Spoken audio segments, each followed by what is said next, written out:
Good morning and welcome to the 2023 City Building Summit Build Up Ottawa. It is so nice to see all of you here this morning. It is now my distinct pleasure to invite His Worship Mayor Mark Sutcliffe to bring greetings from the city. Please offer a warm welcome to Mayor Sutcliffe.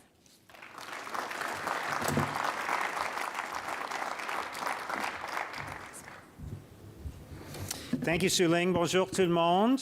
C'est vraiment un plaisir d'être ici avec vous ce matin et au nom de la ville d'Ottawa et de mes collègues du conseil municipal, je vous souhaite la bienvenue. I got to tell you, I'm really excited about this event, and I love the name of it, Build Up Ottawa. Who's ready to build up Ottawa this morning? And, you know, I'm going to focus on each of those words individually. So first of all, the word build. You know, we have a unique opportunity right now as a community to build a better future for our children and our grandchildren, to build a better city for everyone. I also like the use of the word up. It's been a difficult 3 years, as Suling said. It's been a challenging time for our city in particular. But I think we need to be very glass half full about things. We need to be optimistic. I'm an optimist by nature, so I like the idea of building up. And let's talk about Ottawa today, because I think we have a lot of challenges as a community, and Suling spoke about many of them. But, you know, I got to say, our challenges are not that unique or unusual. They're the same challenges that are faced by many other communities. And I know, you know, we talk about issues here in Ottawa and we're focused on things that we're noticing. We see homelessness as a big challenge, affordable housing is a big challenge, supportive housing.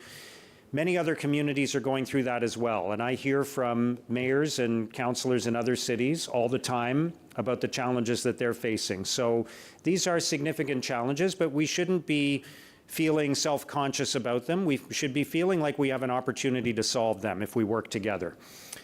Even issues like our light rail system, which I hear about a lot in my new job. No question about that. But I got a message from the regional chair, the head of government in Kitchener-Waterloo, and they've had all kinds of issues with their light rail system in the past couple of months. And places like Calgary and Edmonton and Toronto and Montreal, they have issues with their transit as well. So we are not alone. We have challenges, but I don't think our challenges are unique, and if we work together, we can solve them. But I'll tell you what is unique is our opportunity. Our opportunity as the City of Ottawa is unique. There is no other city that has the beauty of our city. There is no other city that has the safety and stability of Ottawa. And especially, there is no other city that has our people, our talent, our leadership, the great people like you who are committed to building up Ottawa. So I see this as a huge opportunity and a unique opportunity. Nobody has the opportunity that Ottawa has to have a great future. So it's events like these that get me excited, because we can talk about what that future will look like, and we can talk about how we're going to work together to get it done. So I'm very excited to see so many colleagues from Ottawa City Council who are here today. Welcome to all of you. It's great to work with you every day on building a better future for Ottawa. I also want to take a moment to acknowledge City of Ottawa staff who are here today. There is a great team at the City of Ottawa. People always ask me, there's 2 or 3 questions people ask me because I have this new job, right? So I go around and people say, what's the biggest thing that surprised you? Or, you know, what's different from what you expected? And there haven't been a whole lot of big surprises, but I'll tell you what's had the greatest impression on me is the incredibly talented team at the City of Ottawa.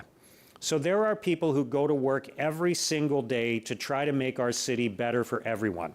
The people who work at the City of Ottawa are dedicated, they are committed, they are loyal, they are compassionate, they are hardworking, and they are here to serve everybody in our city. And I am deeply proud of them, and I'm proud to represent them. So if you are a City of Ottawa employee, would you please stand up now? I'd love to acknowledge all of the City of Ottawa employees who are here today.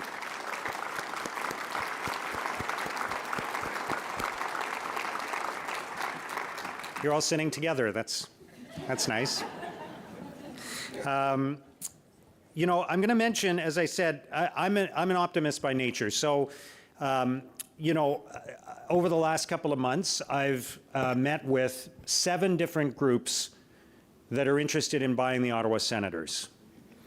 And I mention that not just to remind you that I've met Ryan Reynolds, but also to point out that there are 7 different groups that are interested in buying the Ottawa Senators, that are interested in investing in our city, that see this as a place of huge opportunity.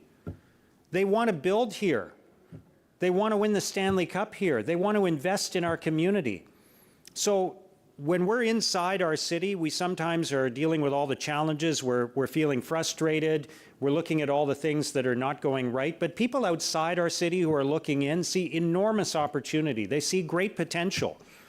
And there are some very successful business people from throughout North America who want to buy our hockey team and invest in our community. And they want to build a new arena and build things around that arena. They want to invest in our downtown. So of course there are challenges with downtown Ottawa because not as many people are coming downtown every day to work. But there are people who want to invest in our downtown and see a great future here and see this as a place of extraordinary opportunity. So I'm very excited. Yes, thank you.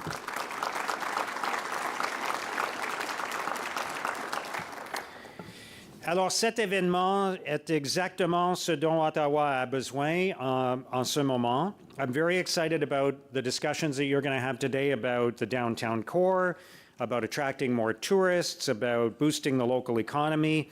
Again, I always say, you know, we have many priorities as a city, but it is never a choice between economic development and other priorities, because economic development is what drives all of those other priorities. Economic development is what supports and pays for all of those other priorities. If we want to fix homelessness once and for all, if we want to build a safer community, if we want to build a stronger city for everyone, we have to drive economic development, because that is how we will generate the resources to achieve all of those goals.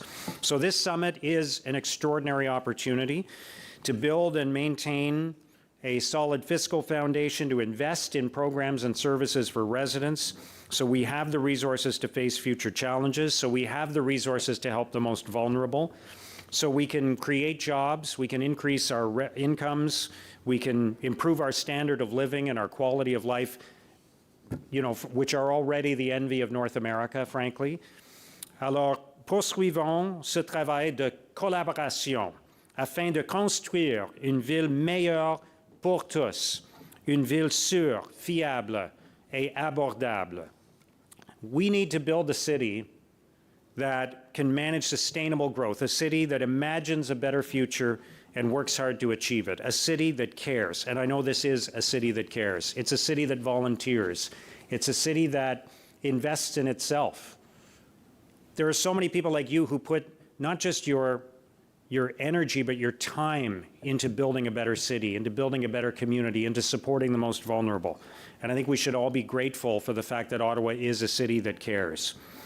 So I know everybody's eager to get to work. I hope you have a great session today. I'm looking forward to hearing everything that comes out of today. There's so much potential for our city right now, and I want to thank you all on behalf of the City of Ottawa. I want to thank you on behalf of the people of Ottawa for your commitment to our future. So let's work together. Let's truly work together. Travaillons ensemble, and let's build up Ottawa. Thank you very much. Merci beaucoup.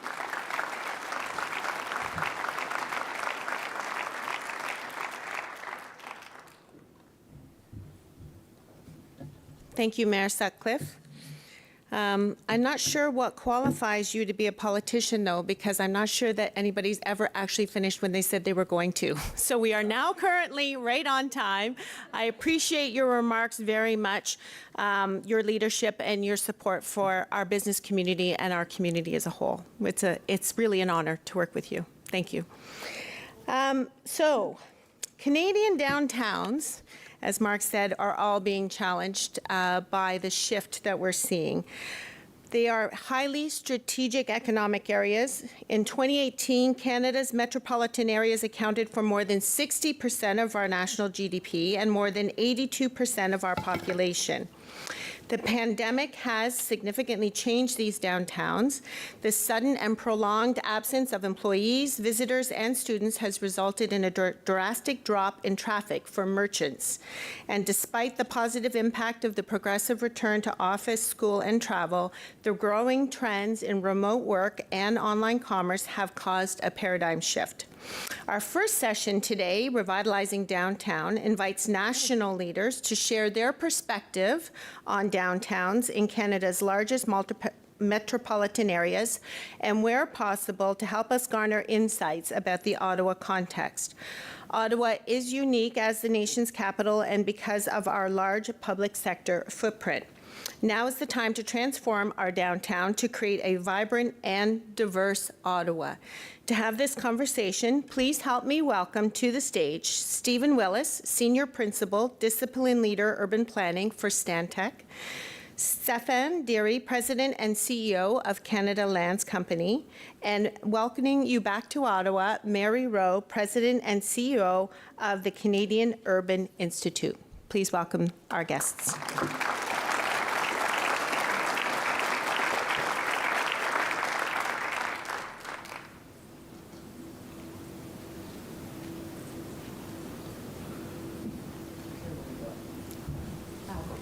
Okay. We just have to turn them on. Can you hear me? Can you hear me? Are we on? Yes? Okay. Good morning. Well, thank you all three for being here, some from Ottawa, some from afar. Stéphane, I might start with you, actually, and welcome. And I wondered if you could just share with us the work that you do, the work of your organization, and how you interact with cities.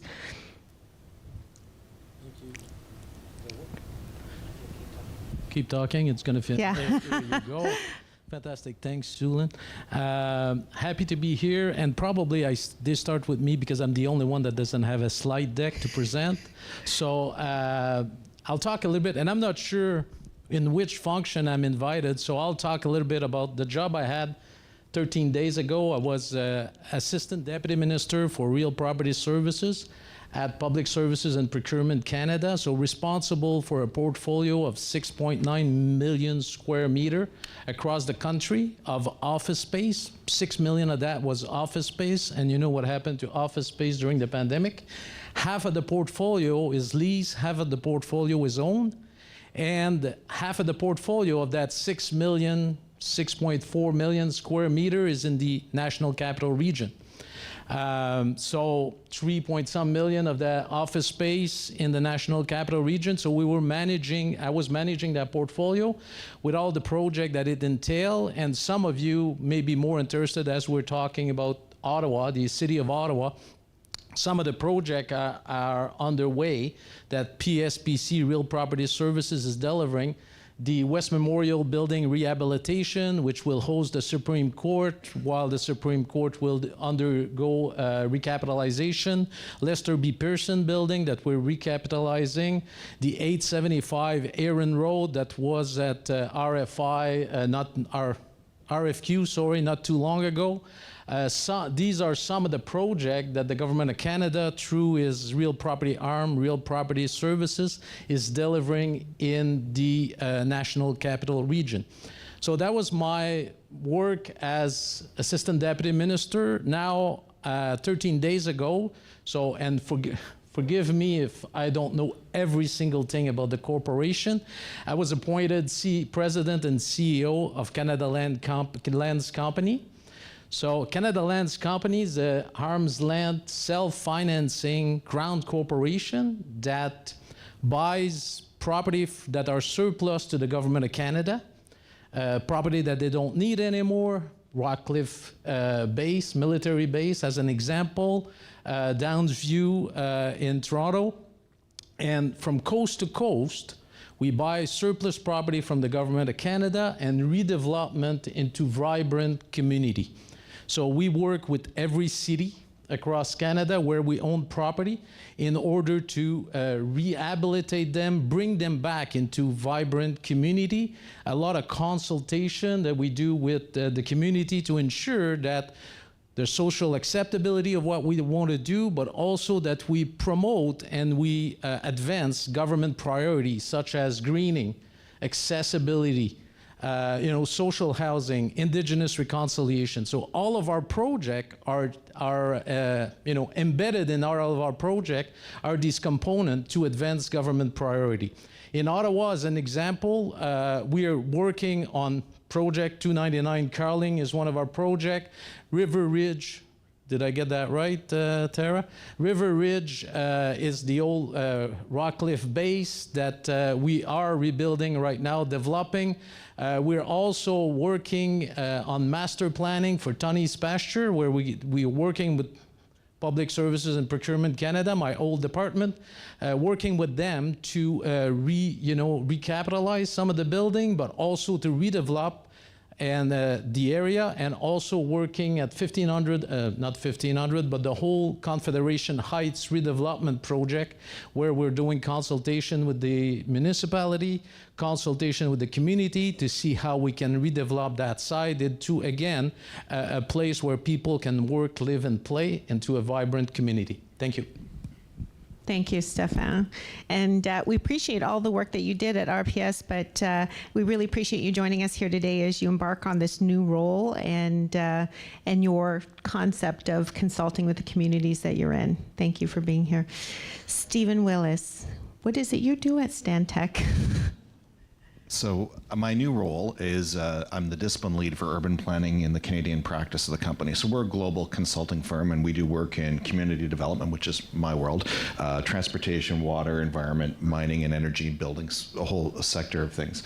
And the nice thing is, most of you know me from my old jobs, and I spent a good decade looking at Ottawa through a microscope, working with you and others in the room on many of the issues here. But now I get to look at Canada through a panoramic lens, which is my job is looking at what's going on around the country. So I'm going to show a few slides to set the tone for where Ottawa stands with what's going on in North America. And I'm riffing off a little bit of some of the mayor's comments about how we're doing. Some of those slides are not easy to look at in those numbers, but compared to where we stand in our class of cities, we have work to do for sure, and Mary's going to talk more about that as well. But I want to show you where we stand. So I'm going to switch to the podium. Oh, sure.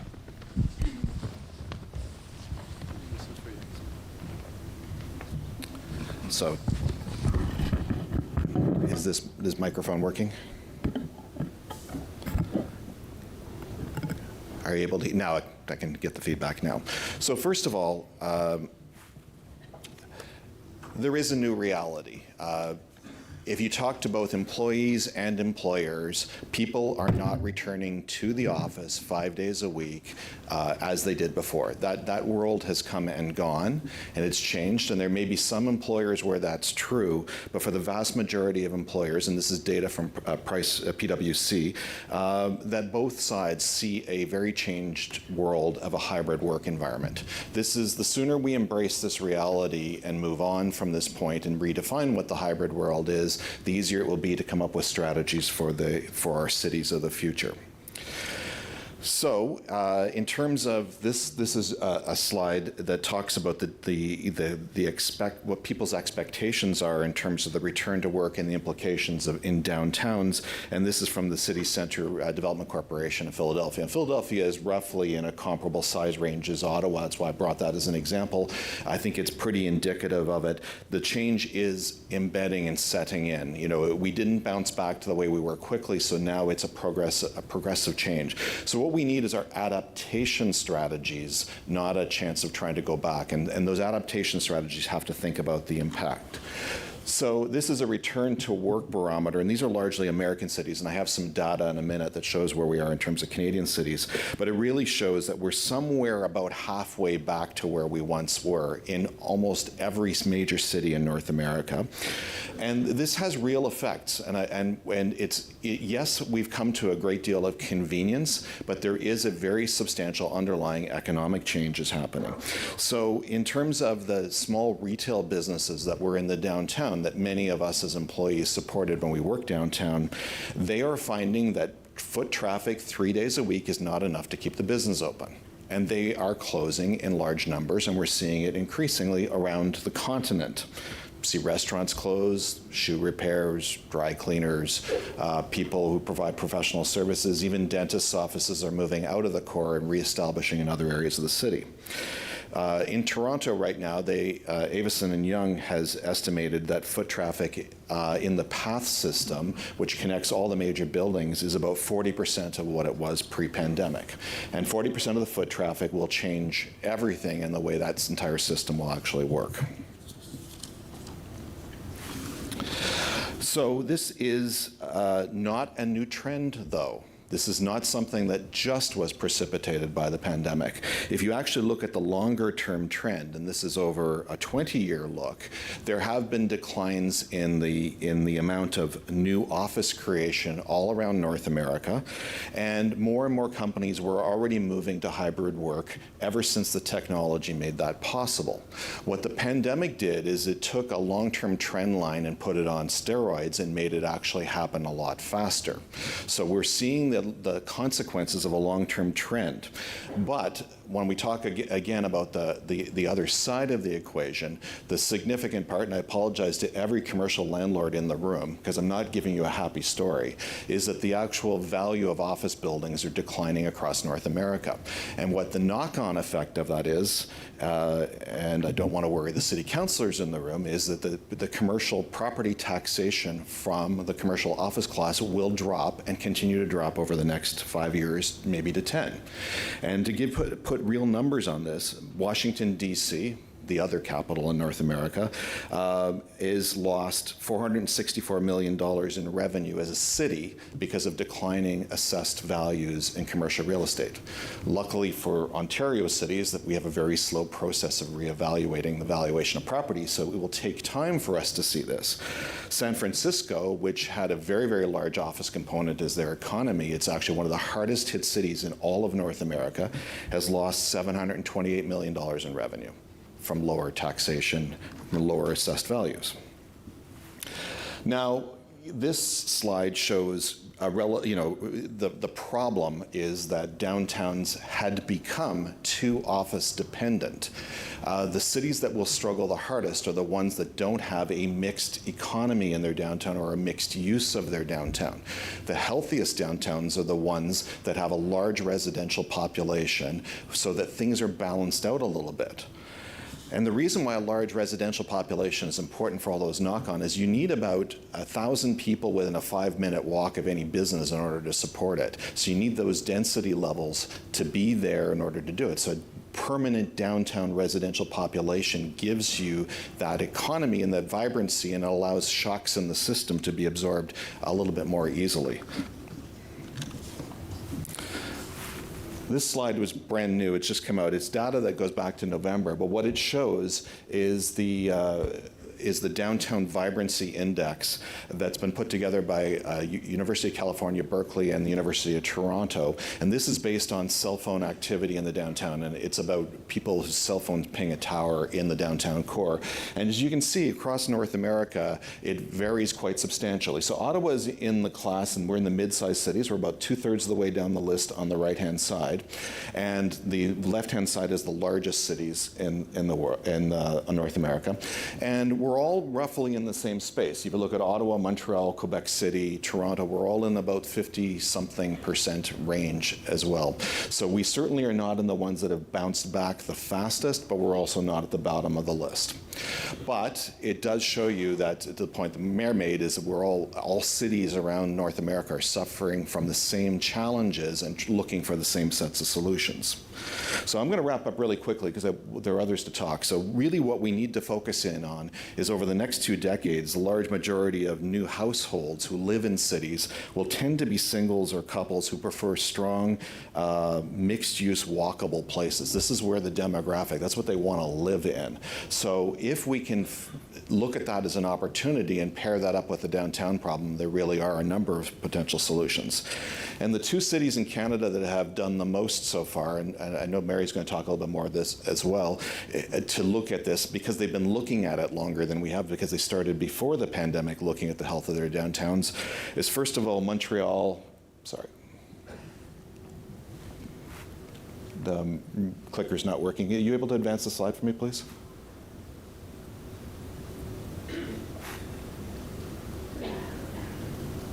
Yeah, so the city of Montreal, I mean, Montreal's been facing a difficult downtown condition all the way back to the 1970s when the separatism scare caused a lot of people to leave Montreal. And they as a downtown have been working on strategies, and they have focused very heavily in the last decade of having more downtown living. So if you go to downtown Montreal, there are tower cranes in the air for the last number of years, and they are all residential development that's being built, and they've gone in impressively in terms of focusing on residential development and programming for the arts and culture in the downtown core. And Montreal's strategy, therefore, is ahead of every other city in Canada, in my opinion, in terms of looking at the future, and they're very well positioned for this.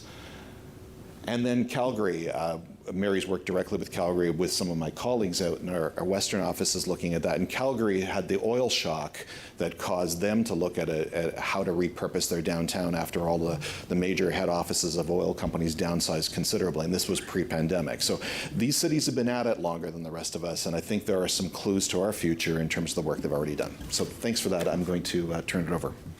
Thank you, Stephen.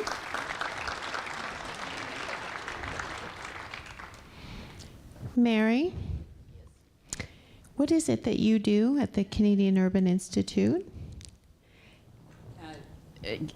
Go where I'm invited. Thanks for goodness. having me back. Yeah, thank you for coming back. Delighted. We're in the connective tissue business at CUI. I'm really happy to see all of you again. I want to just challenge you. If you're 60 or over, stand up. Come on, I'm not the only 60 or over person here. If you're 60 or over. Now, we're going to play a little game here. I'm going to give you a song lyric, and you're going to give me the last line, all right? You listening? 60 or over? Not very many of us 60 or over. Here, I'm going to start. When you're alone and life is making you lonely, you can always go Petula Clark, anyone? I have some slides too, but I just want to breeze right through them and just say a couple of things about this. The reason I use that Petula Clark thing, my father loved that song. It was in the 60s. We were at a cottage. We went to try to buy him an LP, the record downtown. But here's what's interesting about the 1960s in downtown. You didn't go downtown to work. You went downtown because it was a place. It was a place where things were happening. It was a place where you saw things and met people and experienced things that you could experience nowhere else. It was a unique place. Somewhere in the 80s, we decided that, maybe it was the 70s, we decided that downtowns would become monocultures where you just had office space, and that's what you did. You went to work for the man downtown. And we've got to now claim that back to being a really exciting place. And that's what you guys have in spades. You have a downtown that is a place. You have all sorts of amenities and things. Lots of places don't. Been to Phoenix? Trust me.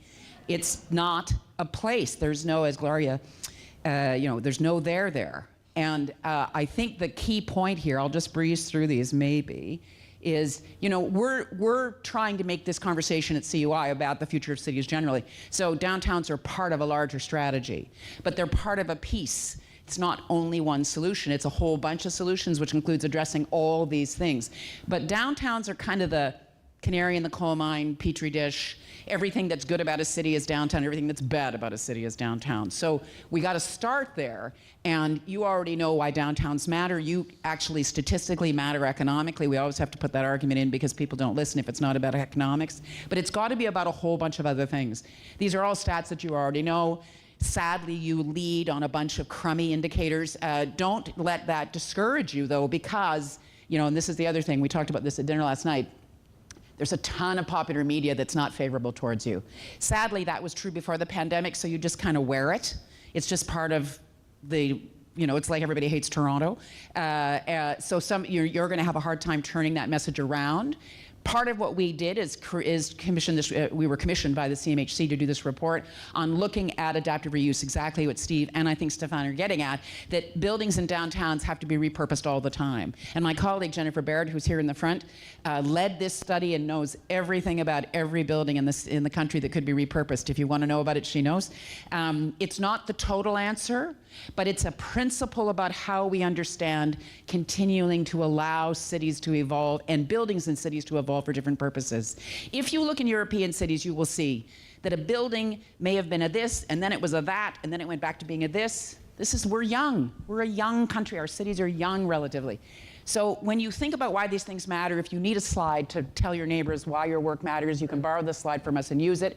It's kind of a no-brainer. All these things are important, and the fate of the country hangs on how our cities do. That's all there is to it. The way that our democracy is organized, it's sometimes hard to know that, but that is true, that if we don't invest in our cities, if we don't find new strategies for our cities, the Canadian economy and the Canadian social fabric is not going to hold. So it's important for us to try to convey that to people in a way to understand why it matters what we're doing.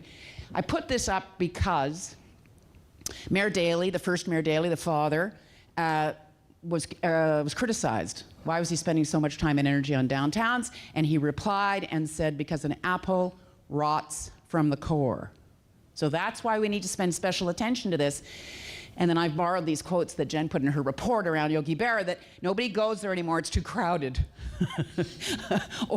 And that you can't rely on downtowns to have people there, you've got to put them there.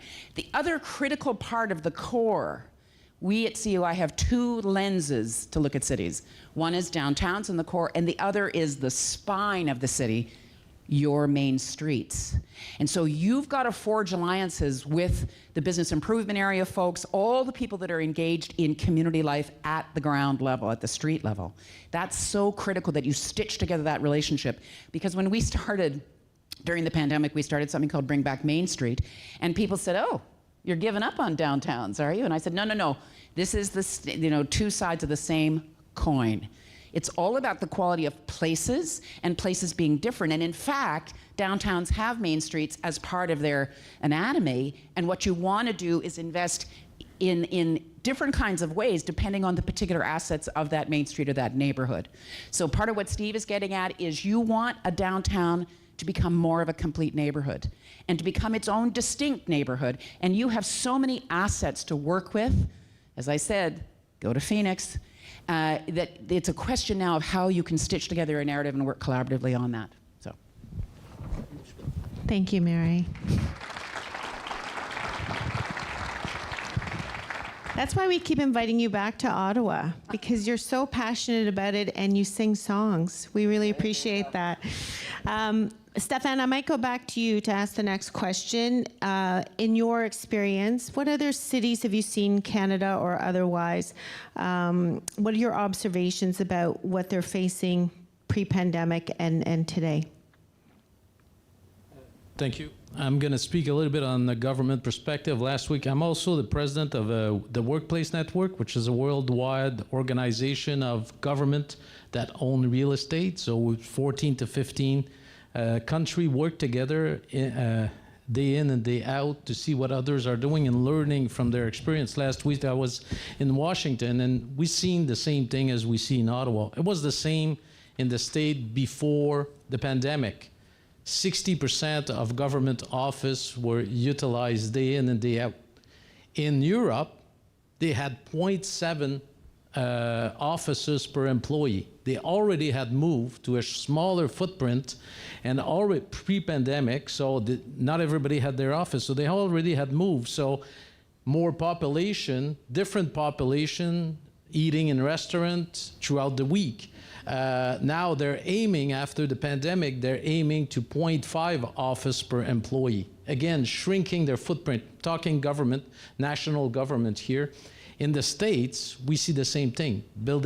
Government buildings are empty. Washington is basically, there's a lot of tourism, so that's something we could work. Ottawa's the same thing. So how can we take some of these buildings, convert them into housing, really bringing life, and that's what Mary was talking about bringing life into the downtown. I think that's the only thing we could do, and Canada Land's definitely willing to work with the federal government to take some of those buildings and bring them into the market to make really vibrant place where people want to live and not only come to work. Basically, they want to live there. Thank you very much. Steve, you touched on a couple of other cities. Do you have other examples of what you've seen in downtowns and in your work? I had a chance last week to talk to some of my colleagues in different parts of North America about what they're seeing on the ground. And what I think we're the cities who are focusing a lot on creating downtown arts and cultural opportunities and downtown populations and small business support for adaptation, focused on the smallest businesses, are the ones who, again, are leading the foot race on recovery right now. Lots of communities are trying to say, we're still in this waiting game to see if it's going to bounce back more. So we're at 50% now. Are we going to get to 70? Where are we going to? The cities that are, you know, the Pittsburghs, the Montreals and Calgarys, the kind of the Boston suburbs who are saying, okay, we're moving on already. It's like we're not going to track that number anymore. We're not going to worry about that number anymore. It doesn't matter what our percentage is. This is our plan to move forward. Are the ones that are having success right now. And I think the worst thing is to be indecisive and wait, expecting to replicate what was there, 2018. That's not going to happen. So I think that's the important point that we have to kind of get ourselves around. And I think, the work that Stefan's team does and the work that others about an orderly withdrawal from the office space presence of a largest employer in the region is actually going to be really helpful to all of us, because it'll allow that transition to happen. But it also has to happen in the private sector as well. Great. Thank you. Mary, what are you seeing in other cities? I think here's the dilemma you've got as a public sector dominated city, is that you have an expectation that things will be done in orderly, kind of predictable, I see people nodding their heads, a PowerPointy kind of way. But the really great cities in our culture are ones that are haphazard and mixed up and kind of complicated and not predictable. And so you need to embrace the chaos side of this and try to temper your expectation that it's going to be predictable and planned out, and just be really opportunistic. And I agree with Steve that the granular approach to that is, how do we, and it'll be interesting to see if Canada Lands can do it under your leadership, it's up to you, to get this into smaller pieces.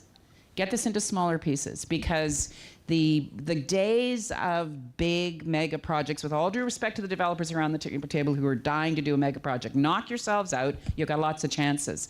But in fact, and I was talking to somebody coming in, a landscape architect, we were talking about the value of smaller interventions. So do not underestimate the opportunity to just build this back block by block by block.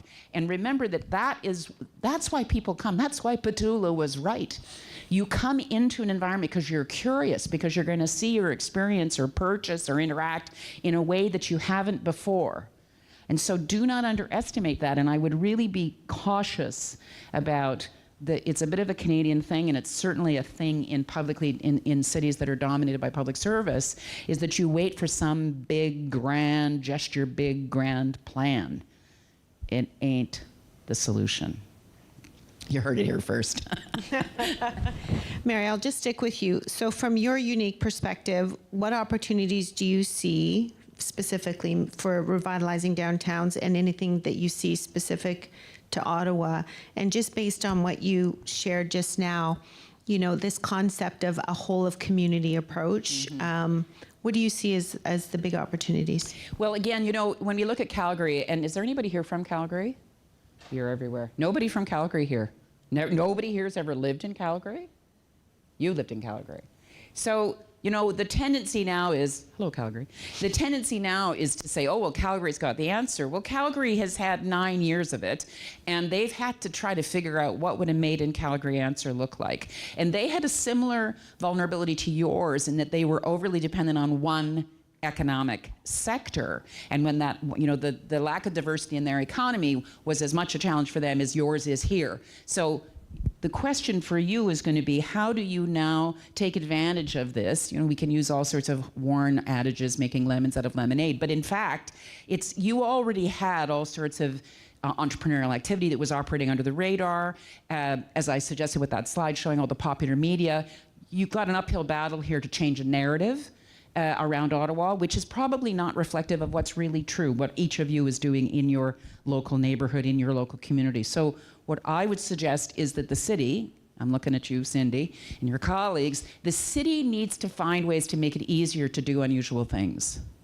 You need to get kind of out of the way and find a way to create more enabling and more permission.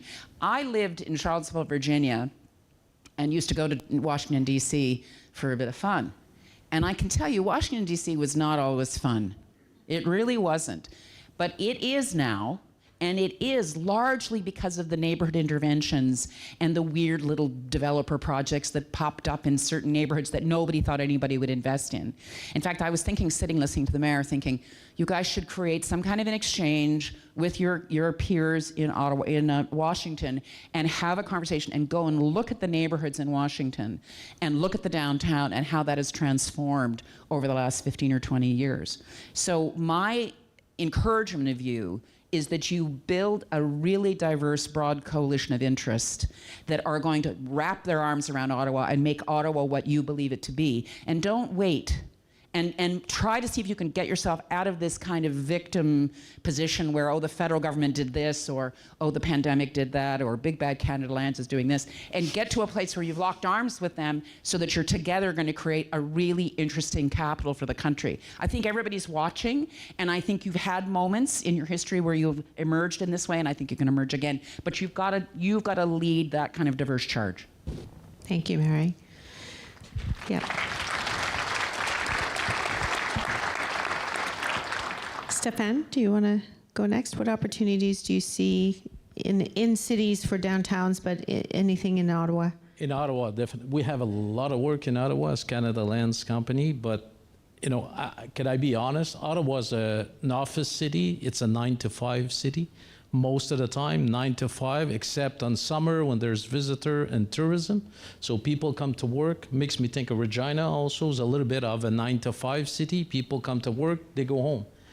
We have an opportunity of a lifetime to change that, to Mary's point, building small community, attracting people, but we also have a lot of building stock downtown that could help us to bring people living downtown, being there 7 days a week because that's where they live. Toronto, as an example, is thinking Microsoft moved from Mississauga. They shrink their footprint, but they moved to the CIBC building straight downtown. Why? Because they want to attract talent. And where does the talent live in Toronto? They live downtown. They're the young kid on the street. If you walk the street at night, it's full of people. They're young, they're out of university, they live in a a small one-bedroom or in a flat, and they work downtown. They can't work from home because the apartment's too small, so they have to go to work. Think about Europe, it's a little bit of the same thing, right? They have smaller footprint. They don't live in 4,000 square foot home in the middle of the suburb of Ottawa. They live in 500 square feet apartments, so they don't want to stay there the whole day. They want to go out and they're going to go to work.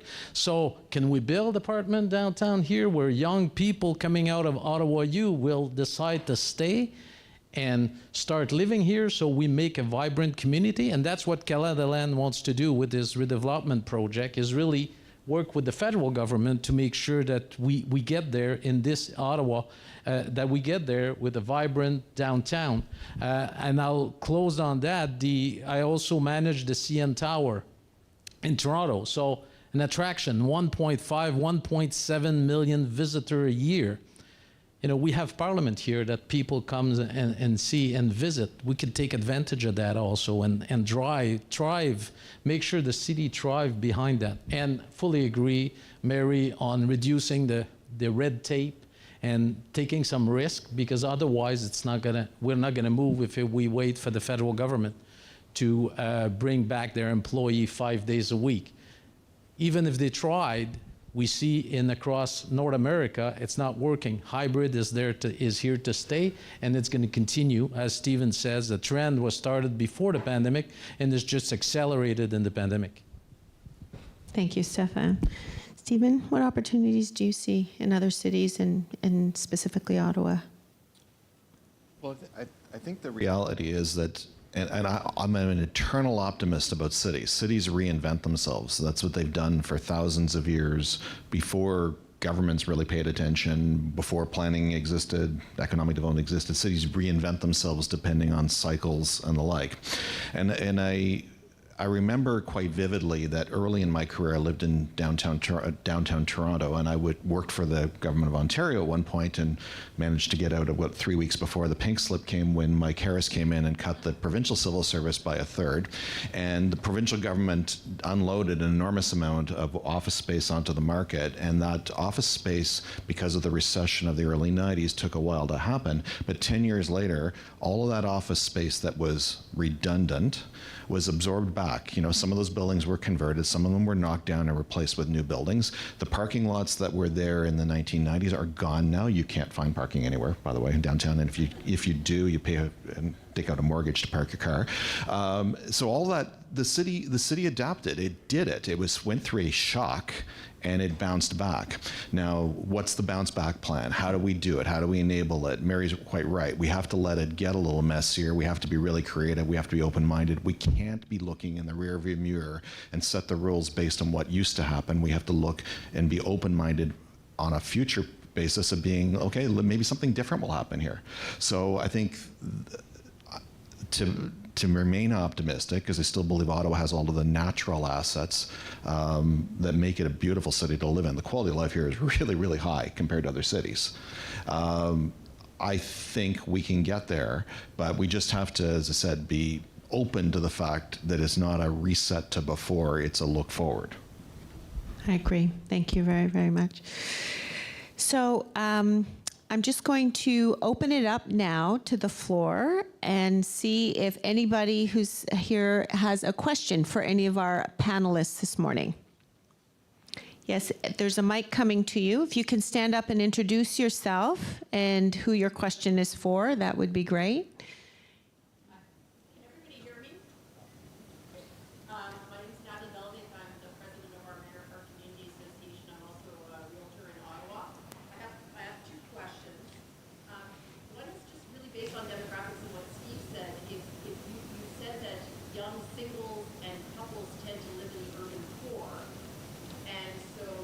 Smaller apartments might work for them, but what happens to them when they become families? And I feel like, and this has been, a pet peeve of mine, we are not building our cities for family life. So if we then drive the young couple who now has one kid out to the suburbs, that kid's growing up in a suburb, he's not a downtown kid anymore, and we go through another cycle. So I'm a bit concerned about that statement, and maybe you can answer. And the second question I had was for Stéphane, is why does it take Canada Lands so long to bring a project to fruition when we're dying to build houses, and now we're pushing the urban boundaries out where you have prime urban real estate to develop?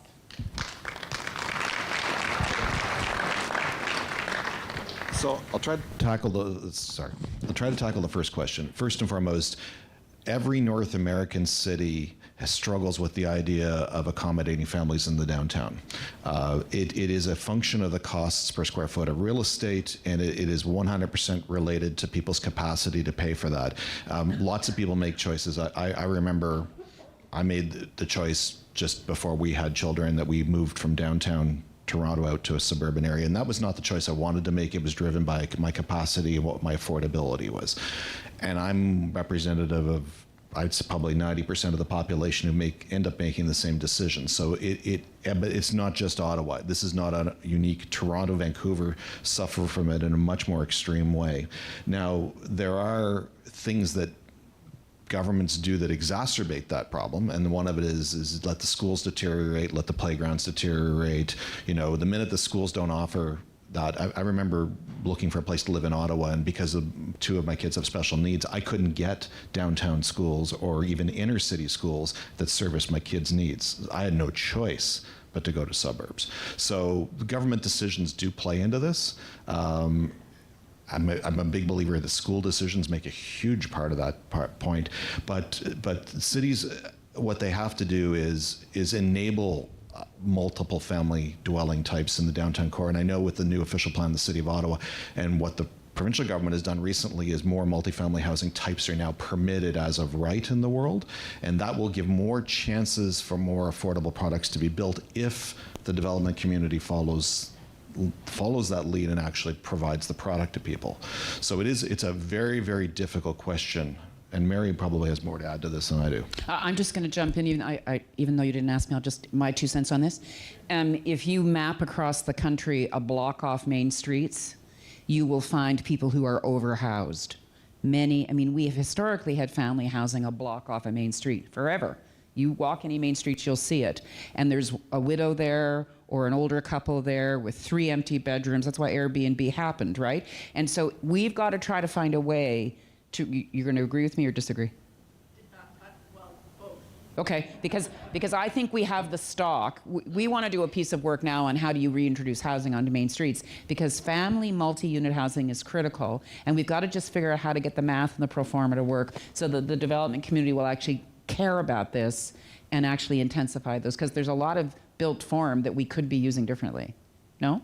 I agree that there are a lot of elderly people who are what you call as overhoused. However, they are also the corporate memories of our neighborhoods and communities. They are also the grandparents to the children who don't have those people around. And the boxes being built are so No, I'm agreeing with you. tiny, yeah. They have zero appeal to those people who don't want to part with their dining room sets. So we've got to find a way to create multi-gen housing so they can actually stay in that dwelling, and then their kids or their grandparents or other people move in, right? We've just got to get imaginative about this. Yes, Yeah. I agree with that. Yeah, I'm sure the city's listening. You could do something really interesting. You could lift some rules. It would be very interesting, and you would be leading the way.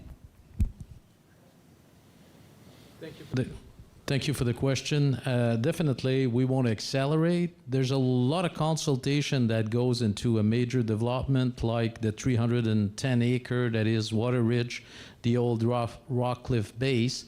So a lot of consultation with community to ensure acceptability. There's consultation also with indigenous communities. So in this case, we have a partnership with AOO. So all of this take time, permits, master plan with the city. There's definitely a way to accelerate, but there's also the absorption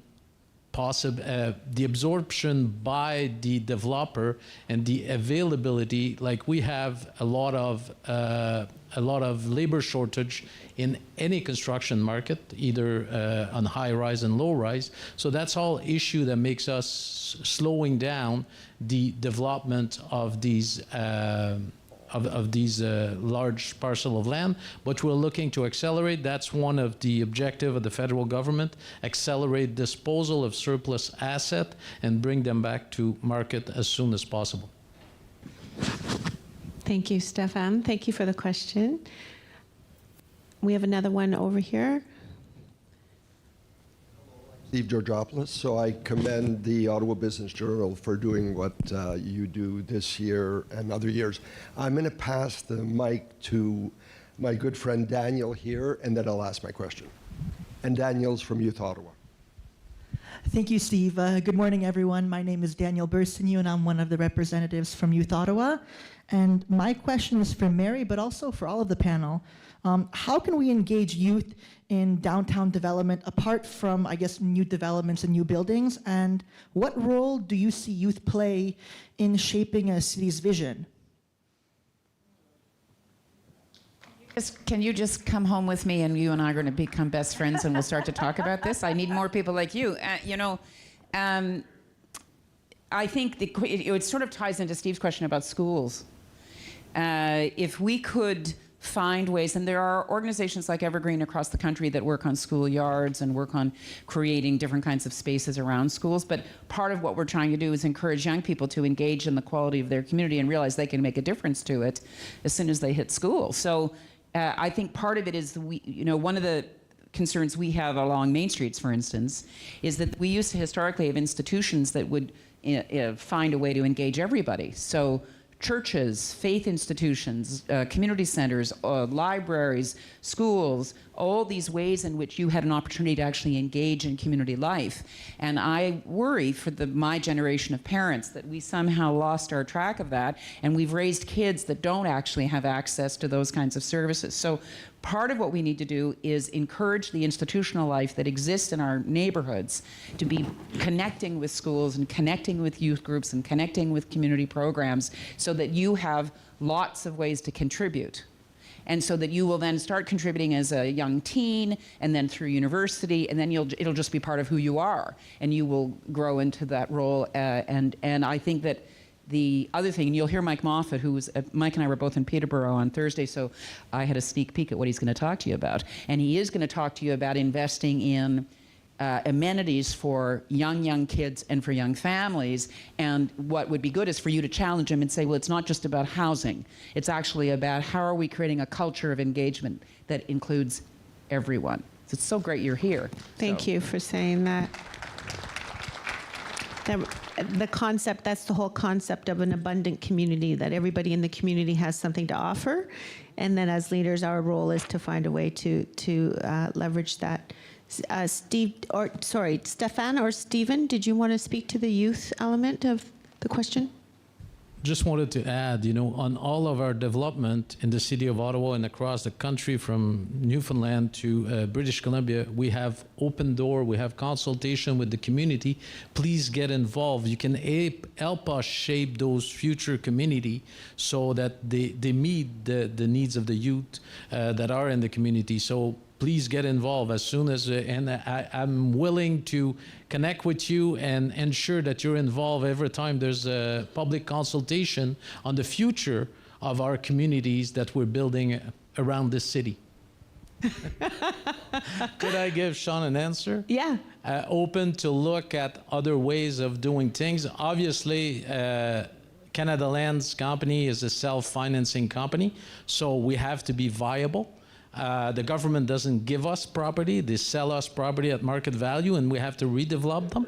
Now, in a lot of our project, we have 20% affordable housing instead of 10. So we're increasing our objective to meet government objective. We're also working, and I don't know if there's somebody from CMHC here, but we're also working with CMHC and their federal land initiative, which is also a really good opportunity to take some older stock building and converting them into social housing and all that. And discussion with them, they already have a few building in town that they're sites, I should say, that they're looking at to bring. And again, they're going to work with the private sector and developer to achieve that. Thank you, Stefan. So that's all the time that we have. Thank you very much. Can we have a big round of applause for all of our expert panelists? And I want to thank you, Stephen, for the work that you're doing and volunteering with the Board of Trade. Stefan, welcome to your new role, and we look forward to an ongoing relationship with you. And Mary, it's always a pleasure to have you. This is just the beginning of our conversation, hopefully, in our work together for the downtown in Ottawa and our whole region. So we really appreciate you being here and the work that you're doing.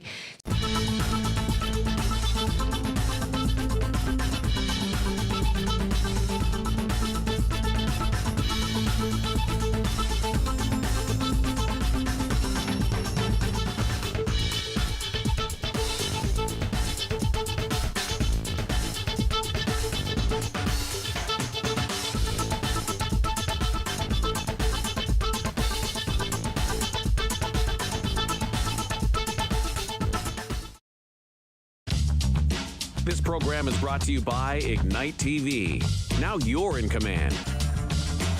Visit Rogers.com for more details.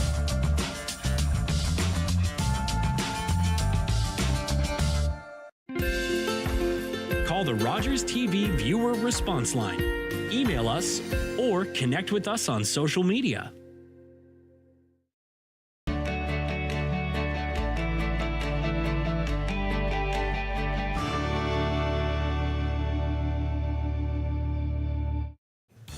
I'm Derek Fage, and I encourage you to join me each and every weekday at 2 p.m. for an edition of Daytime Ottawa. We will share with you some fabulous stories, inspirational stories, and of course, recipes from local chefs. We'll tell you about some wonderful musical performances, introduce you to local businesses and charities, and so much more. Join us here on Daytime Ottawa at 2 p.m. weekdays with repeats at 6 and 11 p.m.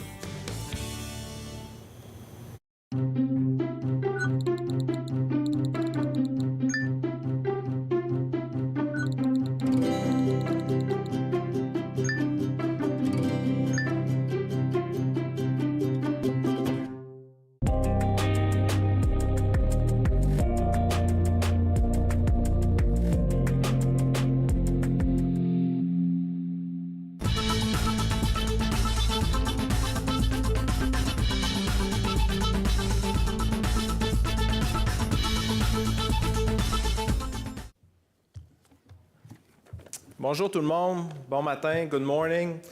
So I'm thrilled to be here. So as was said already, I've been with the NCC just recently. I've only been with the NCC for 4 months. So fairly new. So it's no surprise if I say this is my first time at this event. And I'm thrilled to be here this morning. So my wife and I chose Ottawa to settle and grow roots a few years ago, exactly for what Mayor Sutcliffe said earlier this morning. Is because of the opportunities that we have here in Ottawa. So happy to be here. I've already run into some old-time friends here in the room, so networking is going well. So Councillor Hill, I'm not sure if he's still here. Him and I were roommates 25 years ago. So that, you know, that connection with the city of Ottawa, there he is. I'll keep the stories to myself. We'll keep this formal for this morning.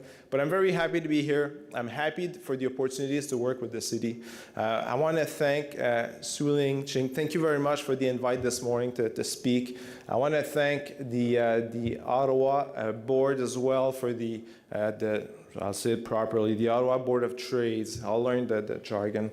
But knowing those, you know, that we have a very close relationship between the two organizations, a value-added partner is very, very important to us. So thank you for that. And of course, thank you for the organizers for making this event such a success year after year. So thank you very much.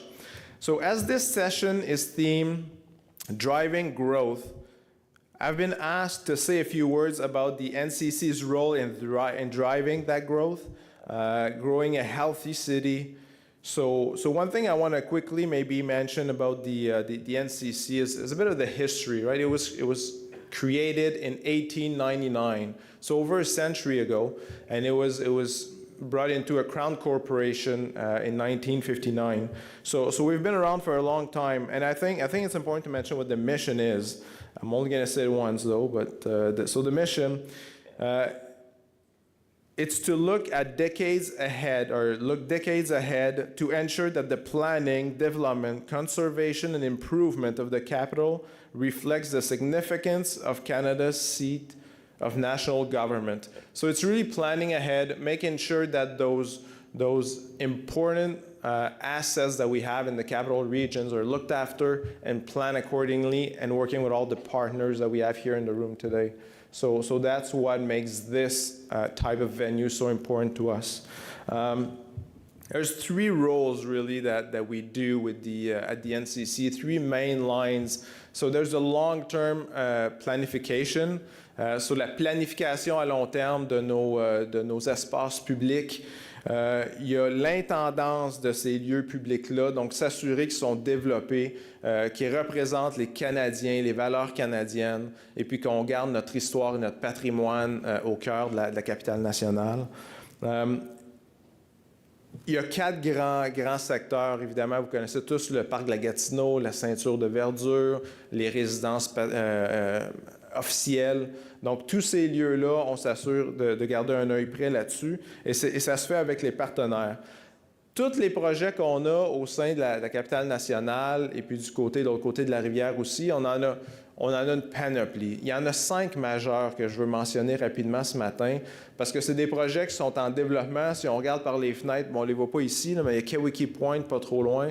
c'est pas juste de développer ces sites-là, mais c'est d'en faire des lieux d'habitation, des lieux d'attraction pour la population, as much for people living in the region, but for people visiting the national capital. So one of the big projects we're doing is the Lady Grey Drive wall. So for those that are not familiar with it, we have the Lady Grey Drive that goes along the Ottawa River. Beautiful 600-meter wall, retaining wall. It was built in 1910, so again, 110 years ago, and it's falling apart. There's no way around it. We have to replace it. So we're not just going to replace it. We're going to make sure, from a historic perspective, the patrimoine and the heritage of it is maintained. But as we do so, we also want to make sure that we up our game a little bit. So the road on top of it is going to become a promenade. We want that to attract people there, and it's going to become a space for people to live, for people to go and enjoy that connection to the river. We have the Rideau Canal Lighting System Rehabilitation, a UNESCO World Heritage Site. Again, there's a health and safety concern. The lights are out. The system is aging, and it's not providing the right light. So we're redoing all that. Again, starting this summer. It's going to be done in the next 2 years, but it's going to bring back that vibe that we need along that World Heritage Site. The Kewiki Point happening, so we don't see it from here. We see it better from across the street in our offices. But that that point, as it's being developed right now, is to create a lively and welcoming 21st century park. We're bringing universal accessibility to it, interpretation, landscaping, connection with the river, and again, it's one of the best views that you can have in Ottawa, and we're bringing that back so people can go there, connect with the river, connect with its heritage and our values. So beautiful site again. The Westboro Beach redevelopment. So a lot of people are closely connected to that site. So it's a new site, the new site, will include many improvements such as zero carbon pavilion with a restaurant and a community space, a rehabilitated heritage structure featuring modern, accessible, gender-neutral washroom, a riverfront lookout with interpretative content about the history and the site. So it'll be universally accessible, and you're going to have access to the water. So again, a great site. And the last one I want to mention is the NCC River House that we are revitalizing. Again, almost 100-year-old building. For those that haven't seen it, it's on the water. We have a footbridge going to it, and we're going to bring a restaurant to it. We're going to have, or I guess there's going to be a food and beverage service to it. But you're going to be able to be part of that river, enjoy the waterfront. And again, it's creating living space, hopefully to revitalize the economy in those nodes and bring people to the waterfront. So great projects that we have. We have many of them.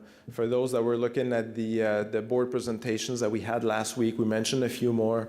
The list is long, but those are major capital projects that we're investing in. And again, working with many of the partners here in the room. So as the principal steward of federal lands with some of the most spectacular built and natural assets in the National Capital Region, I would like to thank all the members and stakeholders of the OBT for truly being a value-added partner with the NCC. So now, without further ado, I am pleased to present the next session, Driving Growth. We all know the importance of having a well-designed plan and working together to achieve the desired results. The City of Ottawa Economic Redevelopment Team has been engaging with experts, stakeholders, and the public to craft the next economic development strategy for our city. In this session, you will learn about the key findings that will form the basic for our new economic development strategy. Following that, we will host a panel of key economic partners to discuss the new strategy and how it is aligned with the strategies of both Invest Ottawa and Ottawa Tourism. Finally, You will have a chance to ask questions. So please welcome to the stage to present the city findings, Sheila Dorothy, Program Manager, High Economic Impact Projects from the City of Ottawa.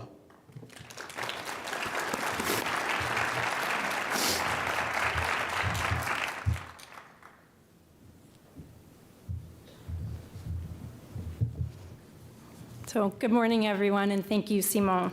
I'm pleased to be here today, there it's up, to share the preliminary findings of the City of Ottawa's economic development strategy for this term of council. So before I get into the key findings, I want to spend a little bit of time providing some context and background. So first, what exactly is an economic development strategy? Well, it's a focused framework that sets the stage for economic growth and prosperity and directs economic development efforts. It's also a roadmap that helps prioritize and guide the city's investment in economic development. And this includes building on well-established programs, projects, and partnerships, as well as introducing new actions and initiatives. It also includes defining the city's role within the larger economic development ecosystem. And depending on the role at hand, that can be one of leader, facilitator, collaborator, supporter, or advocate. So economic development strategies are typically updated every 4 to 5 years to correspond with the term of council.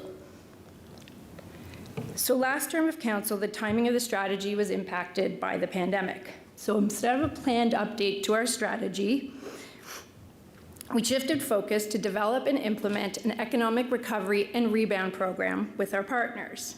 Now, 3 years later, with a vastly different world and a post-pandemic economy, and of course a new term of council, the development of a new strategy is more timely than ever. So as I move through some of the key findings from our work, you will see that while Ottawa's strengths and competitive economy has brought with it a new set of challenges and opportunities. We began the development process for the new strategies with consultants Ernst & Young mid last year, and we will be bringing it forward for council approval and consideration in Q3 of this year. So the first part of the development of the strategy was setting up some guiding principles. So there are 8 guiding principles, as you can see here on the screen. They have served as the foundation for the strategy's development and equally important provided the local context.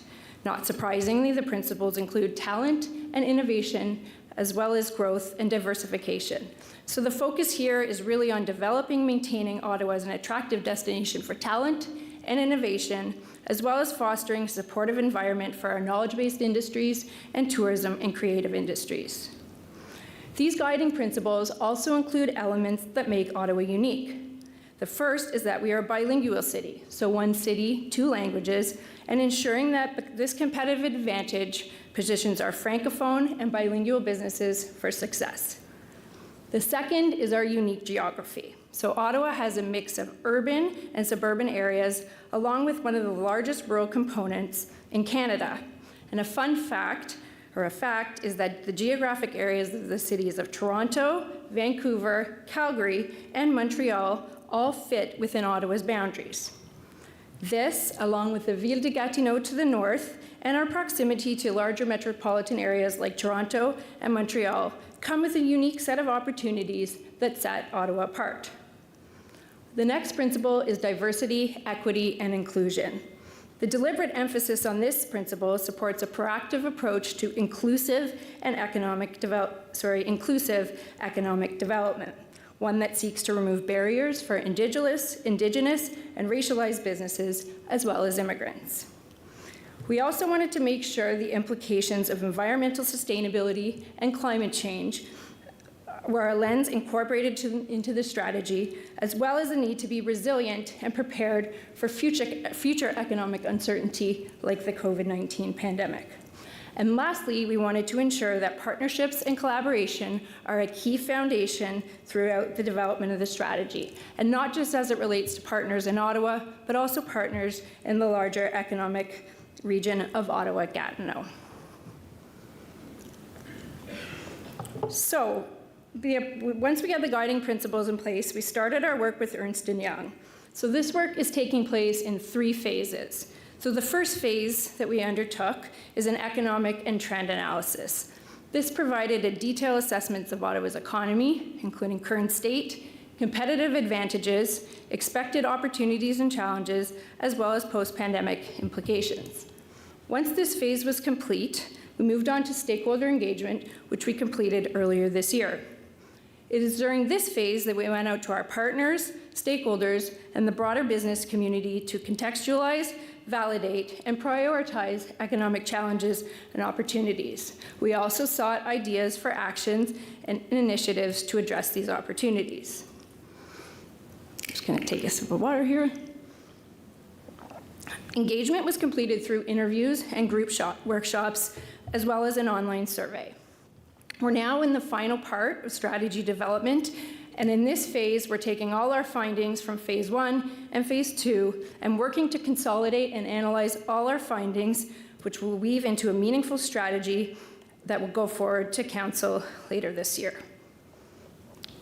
So, here are our key findings. So, through our engagement, we heard a lot of reoccurring challenges and opportunities and strengths. So, we've grouped all of these into themes. As I walk you through the themes, please keep in mind this is what we've learned and this is what we've heard. It's not the final strategy. As I mentioned earlier, that strategy will go forward to council in Q3. So the first theme we heard is city building projects. This came through as a high priority through our engagement efforts.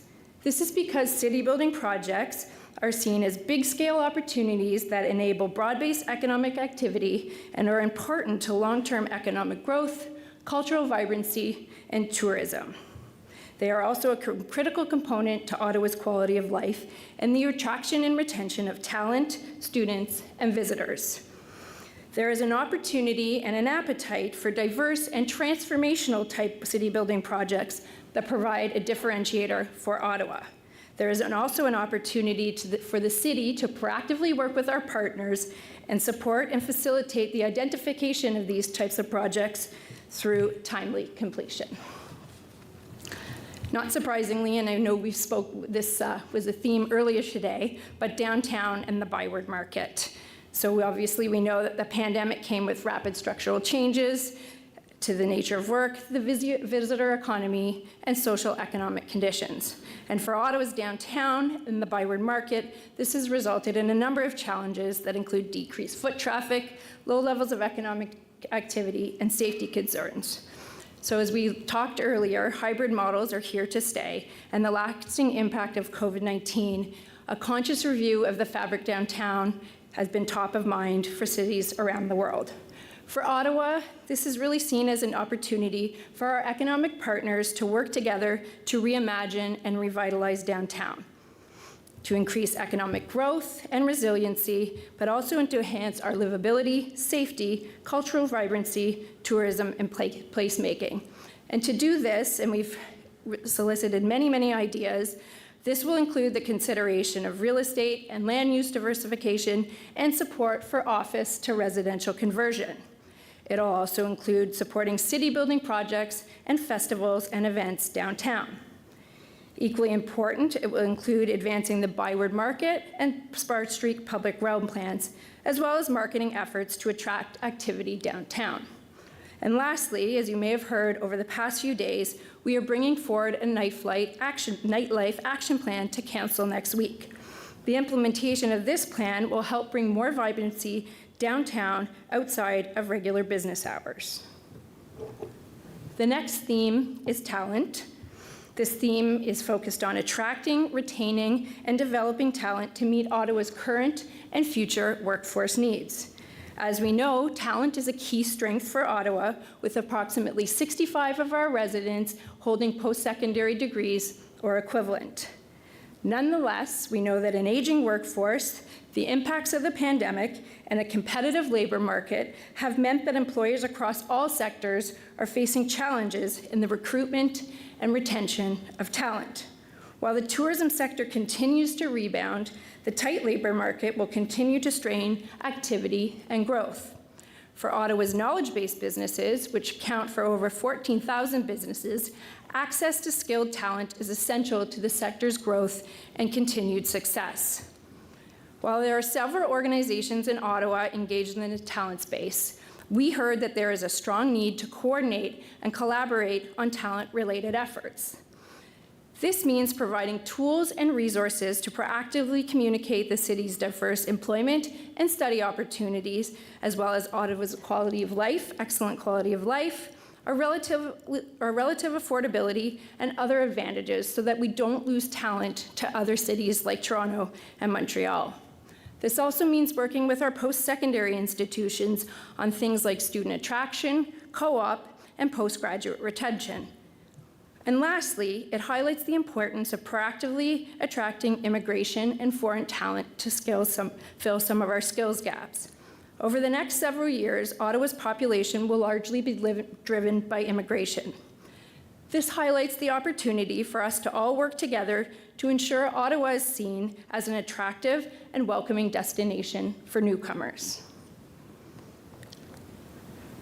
The next theme we heard about is branding. And this theme is really about advancing the work that Ottawa Tourism has done on Ottawa's Place DNA and work to continue growing Ottawa's reputation and attracting and retaining investment, talent, students, immigrants, and visitors. We all know that one of Ottawa's brand challenges is that we are just seen as a government town. So what we want to do with this theme is ensure that we are including the diversity of economic, cultural, and community activity in the brand, and building an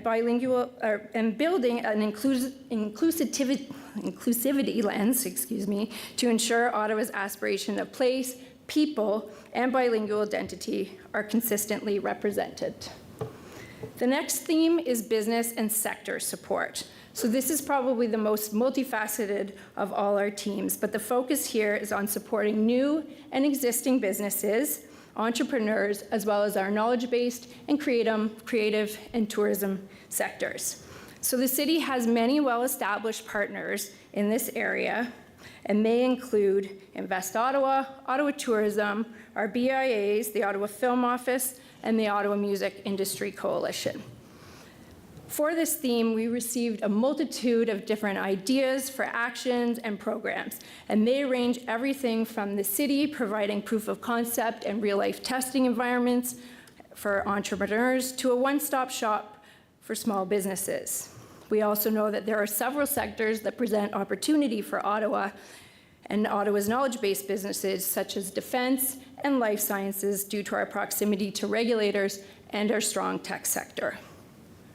The next theme is transportation and connectivity. So this theme is really about enhancing access to and from Ottawa and other destinations to increase economic opportunity and provide the necessary assets to further develop tourism.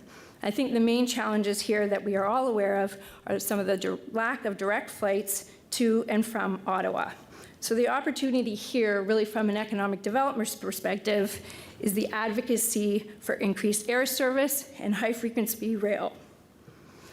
The final theme is partnerships and collaboration.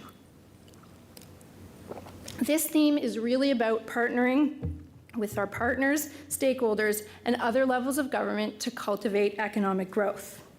While the city has many well-established partners responsible for advancing sector's priorities, we heard that there is a clear need for leadership around shaping and communicating the economic priorities for Ottawa and the broader region. There is also a need for us to develop and cultivate new relationships with diverse stakeholders and collaborators.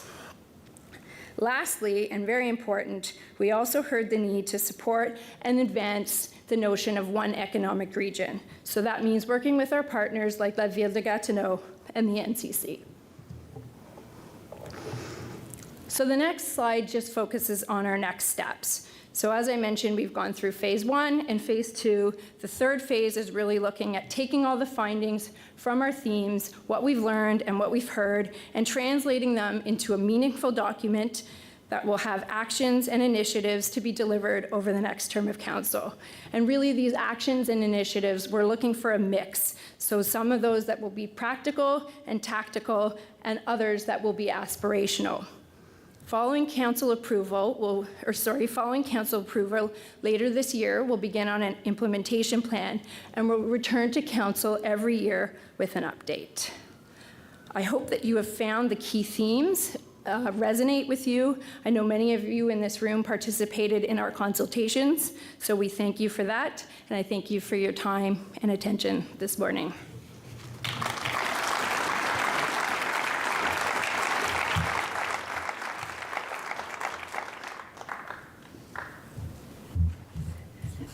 Thank you, Sheila. That was a fantastic presentation, and I want to congratulate you and thank you for your thought leadership during this process and the opportunity to involve the Board of Trade and many others as stakeholders.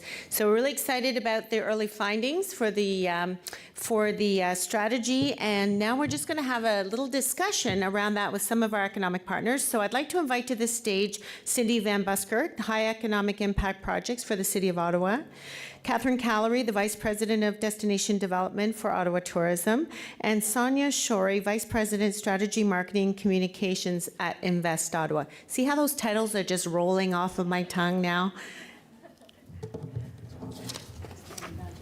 Yeah, that's right. Oh, no. Thank you. So this is an exciting time. Post-pandemic recovery and building on the work that we have done together. And I have to use this opportunity to say thank you to all three of these leaders on the stage, because over the course of the last 3 years, of course, I was hired the day we declared a global pandemic. So there was a lot, to say that was a steep learning curve would be an understatement. And these three leaders, who are key economic partners in our city, have been so collaborative, so supportive, so committed to our city, and I just want to say thank you to that on behalf of everyone in this room and our city. So this is exciting work that was done at the city, and I said I was going to skip the first question, but I'm just going to quickly start with the first question, just because I said, this last 3 years has really shifted our city, as we've already heard today, but also the economic strategies that we've developed. So I'm going to start with you, Sonia. Like, if you could just sort of capture sort of what was one learning that you've seen organizationally over the last 3 years. I might bring a few together. Yeah, sure. But thank you, Celine. You've been such a champion for our community together with all the partners here. So thank you for this opportunity. I think one of the biggest, most powerful things was the resilience of our community, of our Main Street business, of our tech sector, and the way we came together. Everything is a system. This is my big focus right now. Everything comes together. Every decision we make, every action we take has impacts far beyond the immediate sphere that we're hoping to. So when we saw the Main Street businesses that were shuttered, we saw the tech sector come together with Ecobia, with the Ottawa Board of Trade, with Ottawa Tourism. There was so much collaboration during that difficult time. When you put good people together and you allow them to be creative, wonderful things happen even in the worst of times. And there are so many learnings now that have emerged from that, where we have Main Street businesses that are online. We have a tech sector. Ottawa's a global tech hub. I have to say that when I was listening to the earlier conversation, I'm like, the tech sector has such a critical role to play in helping our Main Street business and helping our community in that revitalization. If we take a system view, we're speedy, we're agile, we're resilient and flexible, and we apply the lessons learned, I believe we will create the Ottawa of the future that we all desire. Thank you. Cindy? I have to echo what Sonia said about what you've brought to the table over the last 3 years. It's been amazing working with you. It's a bit of a love fest up here with all of us ladies this morning. So I will also echo what Sonia said about one of the best things that came out of a really bad time during the pandemic was that collaboration that happened. Our former mayor, Jim Watson, convened the Mayor's Economic Partners Task Force in March of 2020 and brought together the senior leaders from key economic development organizations across the city, really to provide a forum to table issues, to get a pulse check on what was happening on the ground across the city during the pandemic, and to seek advice from subject matter experts on how the city and each other could best support mitigation efforts and really help us get through. So the real win coming out of that was the understanding and partnerships that grew between the organizations. While we were all collegial collaborators pre-pandemic, the needle has definitely been moved, and the opportunity going forward is to continue to seek out those opportunities. It was easy when the government was handing out money on Digital Main Street for Invest Ottawa and Ecobia to come together around a really great program to support our main streets and small businesses. But how do we keep that momentum going over the next year, 2 years, 5 years, 10 years as we start to tackle this new economic development strategy and all the other opportunities that are in front of us? I really believe that that could be our competitive edge here in Ottawa, is our ability to work together, not unlike what the mayor said this morning about that, the people in this room, all of us working together, that could be the key. Catherine, what was your main learning through the last 3 years? Well, for tourism, it was our equivalent of a rapid unscheduled disassembly, wasn't it? The last 3 years, anyone who's been watching SpaceX. No, but seriously, it was our George Bailey moment.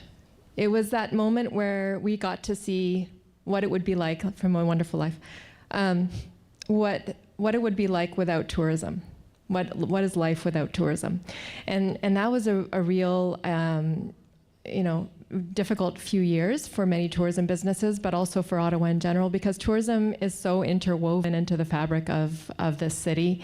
And so, obviously the city lost, billions in visitor spending over the last 3 years, and we had to really roll up our sleeves to support businesses and support them from, to allow them to survive. But the cool thing was to see residents also rallying behind tourism experiences. So when the visitors were not coming, we were seeing this incredible resurgence of residents who were exploring their own backyards because they couldn't explore other backyards. And they got to get a sense of the amazing tourism landscape that we have here in Ottawa. And so we also did some inward thinking at Ottawa Tourism, and that was really the nexus of our destination stewardship plan, and looking at taking it from, what's good for residents is going to be good for visitors, because if you have a city that residents are really bought into and are really passionate about, and the experiences that are here in the city, that's going to translate to a great visitor experience, because it's all about personal relationships and interconnection. So that brought about our destination stewardship plan. We won't get into that now because I know we're going to do that in the questions to come, but our learnings were tourism is interwoven into everything that the city is made up of. Many businesses got to realize that they were actually in tourism when they didn't realize maybe before that they were. And what's good for residents is good for visitors. And so that was a really key moment for us. Thank you. We'll stick with you, Catherine. I know that you have done, I know both you at Ottawa Tourism and Invest Ottawa have also been working on new strategic plans. So maybe you could just share a bit about the highlights of your plan and describe a bit about how these could support the city priorities. Yeah, a lot of what Shayla was talking about earlier really resonated when I was watching that, the priorities. A lot of them map very well onto the destination stewardship plan things. And I know that wasn't an accident. Thank you, Cindy and team at the City of Ottawa. It actually works out very well that we've just done a destination stewardship plan that we can leverage for other strategies, for our own strategy organizationally, but for the city's planning. Invest Ottawa was also involved in our destination stewardship plan. The idea behind this, for those of you who aren't familiar with this, is a plan for the whole, for all of our community, not just an Ottawa tourism plan, but plan for all of our community to create an Ottawa that is attractive to visitors, to investors, to business, to residents themselves, because tourism is about quality of life too. And we can't do that in a vacuum. We can't do that. It's not an Ottawa tourism problem, because we don't own the assets that we're promoting in tourism. All of you own those assets. So we need you in order to create the strength of the asset that we can then turn around and promote into our various markets. So that was the nexus of the Destination Stewardship Plan. We've got a plan now with over 130 recommendations and actions that we can take, and they're not all Ottawa tourism actions. Some of them are going to be led by Invest Ottawa, some of them are going to be led by the city, and some by private sector. So we can now keep track on how we're tracking. It's a 10-year roadmap. And you know, when I think about the things that the city is doing, inserting the tourism voice into all of the elements, our major infrastructure projects, when I see the city building pieces, the infrastructure projects ahead of us, things like, well, we all have family or friends or relatives that are in organized sport, and all of those organized sports have tournaments. And do we have, you know, infrastructure, for example, that can compete at the highest level to bring in those sporting tournaments to our city?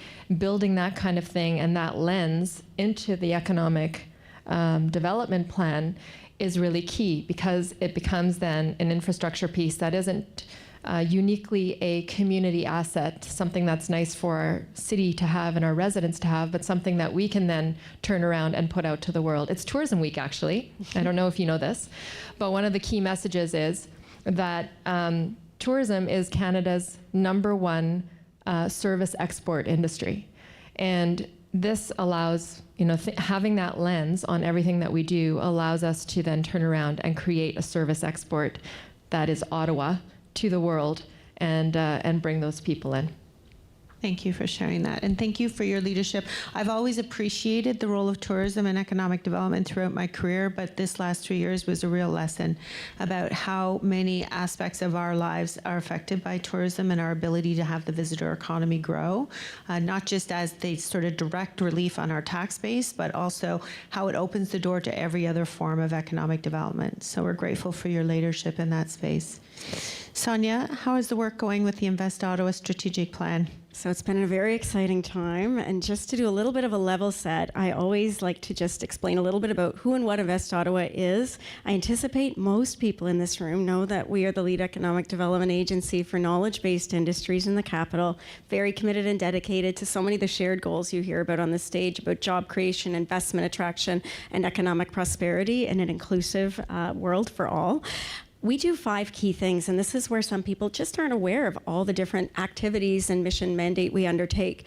We help companies both in Main Street and in the tech sector launch, grow, and thrive. Fantastic entrepreneurs. We do nothing in isolation, by the way. We do everything in collaboration with the partners on this stage, with Ecobia, with the Capital Angel Network, and so many other partners. So entrepreneurship. We have a global expansion team that's dedicated to attracting investment, talent, and companies in from around the world, specifically Europe, the Asia-Pacific market, and the Americas. We have a talent team that works closely with a multitude of partners, and talent is a huge area of focus in our strategic plan about how we look at developing, attracting, and retaining the right type of talent with a very big focus on diversity, equity, and inclusion. That's everything from collaborating with our amazing post-secondary institutions to our Main Street businesses on some of the challenges they're facing, and certainly the tech sector, where we see huge potential for job opportunities and creation. We have Bayview Yards, which is Ottawa's innovation shop, one-stop business acceleration shop, where I see birds of an innovation feather flock together. So we love bringing everyone together to look at challenges, opportunities, how we can collaborate, and those serendipitous connections that often lead to opportunities we never predicted. And then the big outlier is AreaX.0, our R&D complex for next-gen smart mobility, autonomy, and connectivity. And this was launched during the pandemic, so it really speaks to that principle of collaboration. We had all 3 levels of government, and the City of Ottawa is an absolutely critical partner, so kudos and thank you for your leadership and your commitment.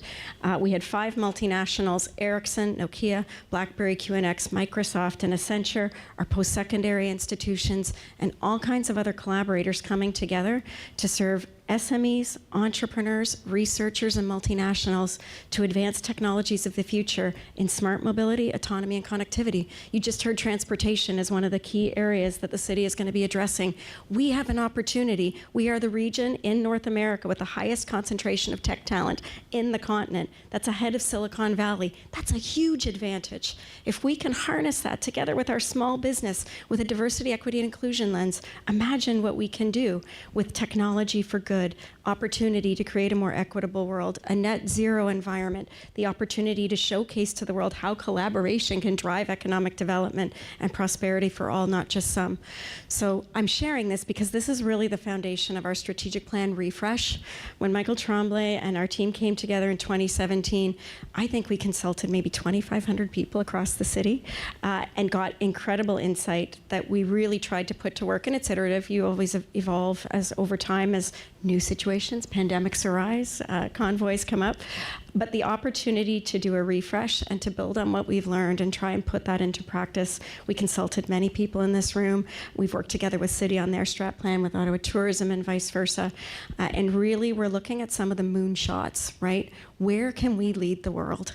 So I believe in communities and grassroots coming together to create that commitment and that bond. The piece that I would like to add is if we can think big, and that's really what we're trying to help our community do, is pulling on all the strengths we have to offer, the technology powerhouse, the entrepreneurial spirit, the Main Street businesses that are the heart of our communities, and we pull that together in really big ideas and big ways. I really do believe we can take on the world.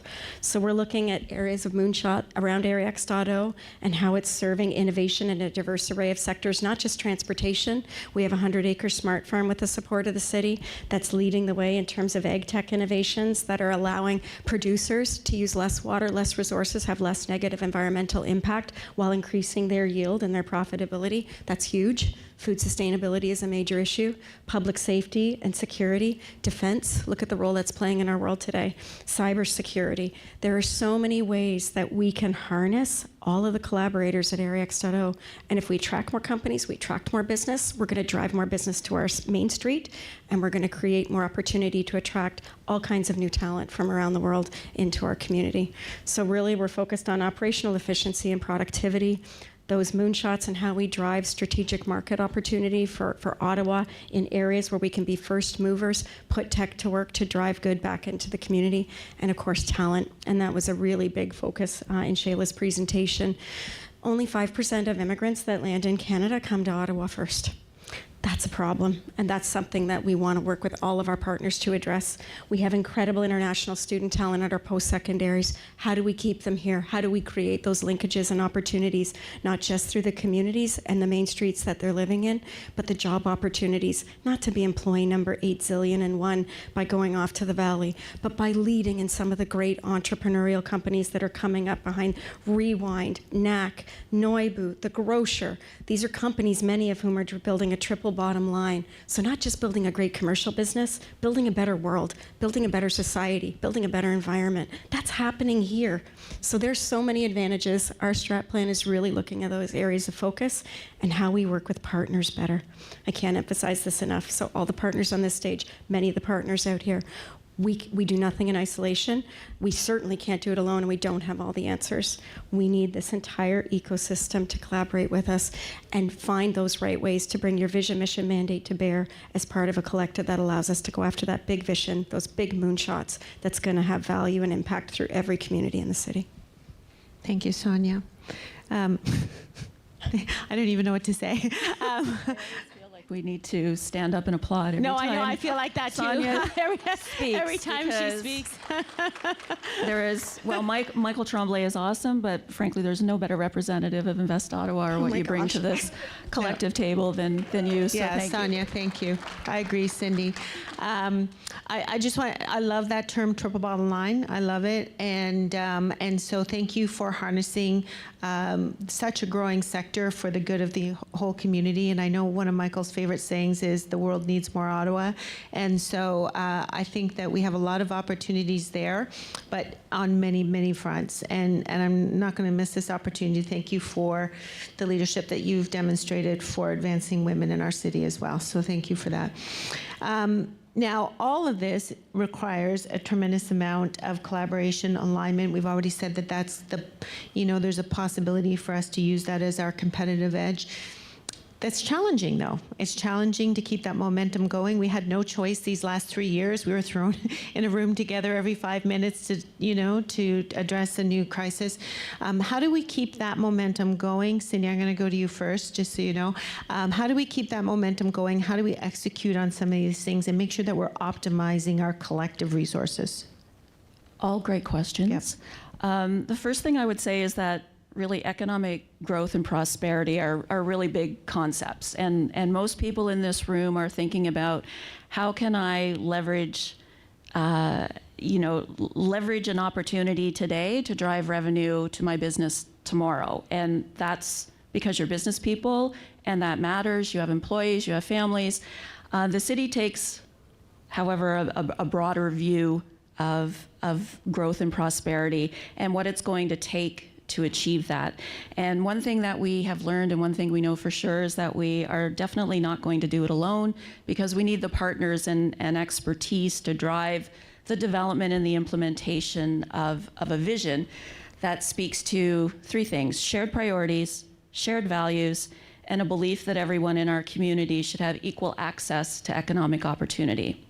So that shared purpose, advocacy, and collaboration that developed over the pandemic really just, frankly, needs to continue. We can't now retreat to our prospective corners now that the worst of it is over and continue, empire building or doing what we do as organizations and businesses in that broader economic development ecosystem. So organizations like the ones on the stage and the ones in this room will be responsible to continue to communicate their priorities to their stakeholders and to each other. And the city will continue to do what we do best, which is try to create that overarching roadmap so that we're all pulling in the same direction and continue to facilitate opportunities to bring partners together around a shared purpose. Thank you. Catherine, what would you say would be the one thing we should be focused on to keep the alignment there? Yeah, I think I'll preface what I'm saying by, I love what you just said about the triple bottom line and what you've just said as well about kind of thinking, pulling back and thinking from a 30,000-foot perspective almost. But we often talk about economic development as somehow separate from civic development or social, and cultural and social good. And I think we have to stop thinking of these things in silos. We have to start thinking about that. If you know the triple bottom line kind of Venn diagram of planet and then people and then prosperity, inward circles, they're all dependent on each other, and they're all part of that. Of economic development. They're each part of each other. So I think we have to kind of stop thinking about economic development in a silo somehow. And we definitely at Ottawa Tourism, I want to give a shout out to my Ottawa Tourism table right there.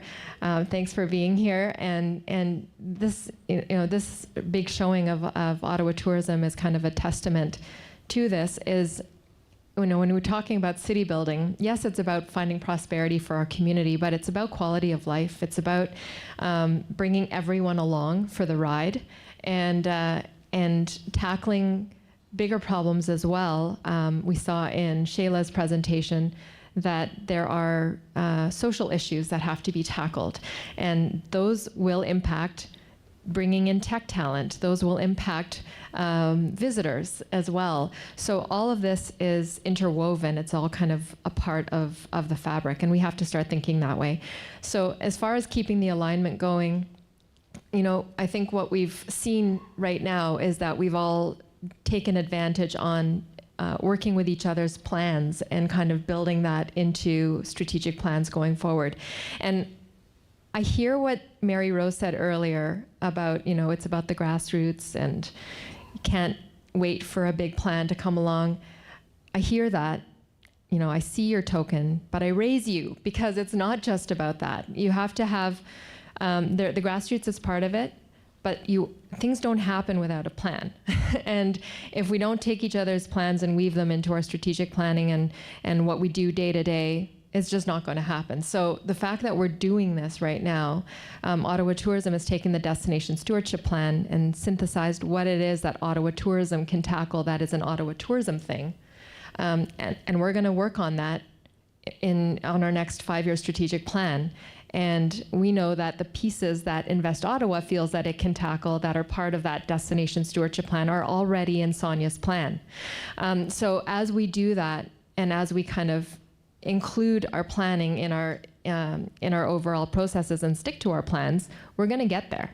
You know, you have to kind of continue to chart that road as you build it out.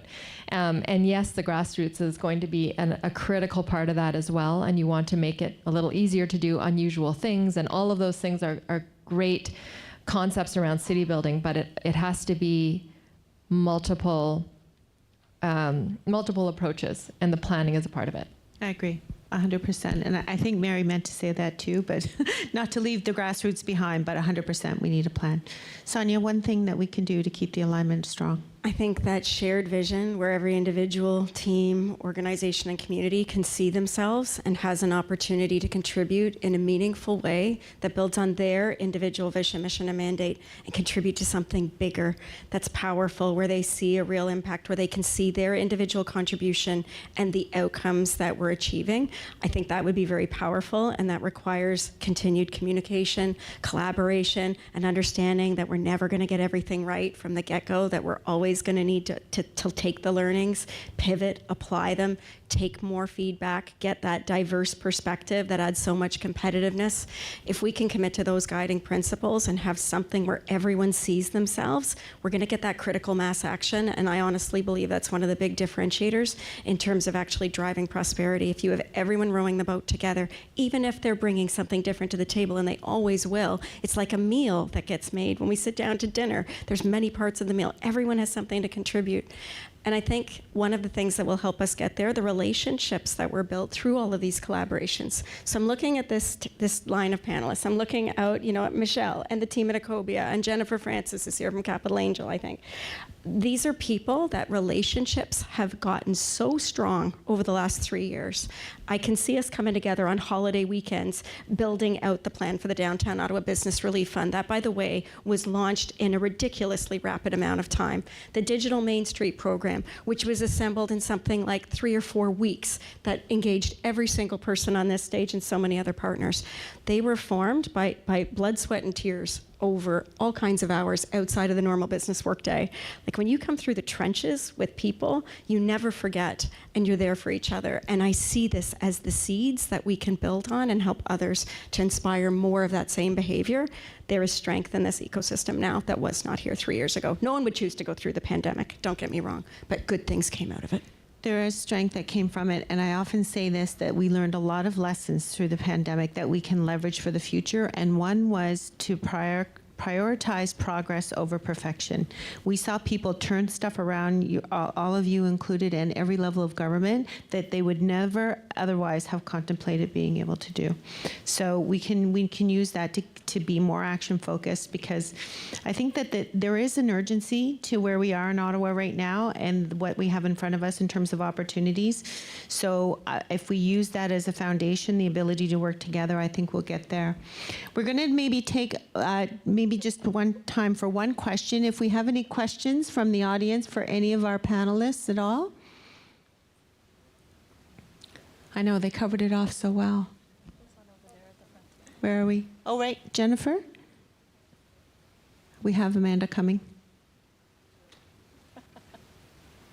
Run, Amanda, run. Hi, thanks all of you to the great work you're doing. Based on the last presentation we saw about downtown recovery, there are a number of cities that stand out as being the cautionary tale. They're Calgary, Washington, D.C., and San Francisco. And the things that make them similar are an over-reliance on one industry. In San Francisco, it's the tech industry. In Washington, D.C., it's the federal government. We're kind of at a place in Ottawa where we've been relying on both of those sectors. And you can see, the Shopify building, which we can all see from here, was one example of the tech industry was so nimble that within a nanosecond, they were all working from home. So I'm wondering, from all of you who are seeing what's happening on the ground, what is the diversification that's happening that helps us build other industries so that we're not overly dependent on one or two industries? You want to start, Cindy? And then, okay. Sure, thanks. Sure. I'll start. That's a great question. Government, technology, and tourism have been the three main economic drivers in our city as long as I've been in our city, which is a really, really long time. And, amongst many principles that we've been considering as we're building the new economic development strategy for the city, it's this idea of, economic growth, economic prosperity, economic resilience, but really economic diversification for that very reason. The government has been backstopping our economy for a long time. How in the world of hybrid, where your government job doesn't need to be based in Ottawa anymore, how do we protect our local economy and those dollars that are circulating? Well, the only way we can really do that is through diversification. And I think more emphasis, growing our visitor economy. Tourism is always going to be a key driver, but we need to really focus on growing our visitor economy and all of the assets that really make that possible. We need to be focusing on growing our arts and culture sector, our film production sector. We need to be looking to our mature technology sector and where are those new opportunities, whether that's in defense or life sciences. I think Shayla mentioned earlier, cybersecurity, those sorts of things. I'm not a subject matter expert in that space, but we need to be targeted, specific, and go get it. We did it with technology. Yes, it was a little organic, but there were a lot of smart people that did a lot of great work decades ago to deliver us to where we are today. Let's get those people in a room, let's identify those opportunities, and let's just go get them. Just want to add to what Cindy just said, and you pull together so many elements of diversification that I think we should as a community really dive into. On the tourism side, tourism is a vehicle for cultural expression, right? So in Shayla's plan, I saw the focus on inclusivity and diversity. In our destination stewardship plan, a big component of that is truth and reconciliation. Or you think about one of our other key pillars is terroir and loving the land and kind of culinary experiences. But I think about all of these things, and they offer different opportunities to have connection points into different cultural elements of the city and what makes the city tick. The people, all of those types of things, animation. So I think that is a really key piece as well as diversifying to these other industries. I know our film commissioner is here, Sandrine. So Cindy gave a shout out to the film industry. That's another big piece as well. All of these things, I think about Stephen Willis's graph that he had up with the cities that are recovering in terms of the downtown traffic. And Ottawa was in there on the second column, if you remember, and we were kind of 2/3 toward the bottom. And in his optimism, Stephen said, well, we're not the bottom of the list. We're in there. We're in the mix toward the bottom. But I looked at it and I thought, yeah, the only other Canadian city that is lower on this list than Ottawa is Winnipeg. So we aren't, we need to get our heads around getting people back into our downtown. We absolutely need to do our part on that. There are businesses that depend on foot traffic and people being downtown. And so things like animation, to your point, Jennifer, and diversifying and finding ways and reasons for people to be downtown that aren't anchored on government and aren't anchored on working are going to be really key. I'm really passionate about the convergence of scientific disciplines, sectors, and technologies, and how those solutions can come forward and target a multitude of markets. So I'm thinking about it a little bit differently because we have a lot of strengths in different sectors, from life science and biotech to defense to security, ICT. There's a really strong array of different clusters where technology and business, we're powerhouses, and we've got huge opportunity in terms of the talent that we employ. If I look look at 5G, Ericsson and Nokia, major employers, 90% of the industrial telecommunications R&D in this country takes place as headquartered here out of Ottawa. And that has an opportunity in a multitude of other sectors. And I'm seeing a lot of collaborations that are allowing those new solutions to come forward, and who's developing those new solutions and who they're benefiting being one of the biggest differentiators, supporting the diversification messaging that you've just heard here. Thank you, Sonia. Fantastic. Can we have a round of applause for these leaders?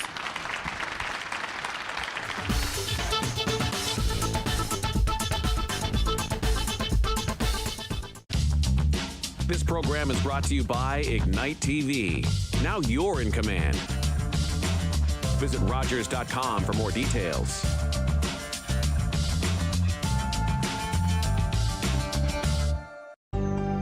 Call the Rogers TV viewer response line. Email us or connect with us on social media.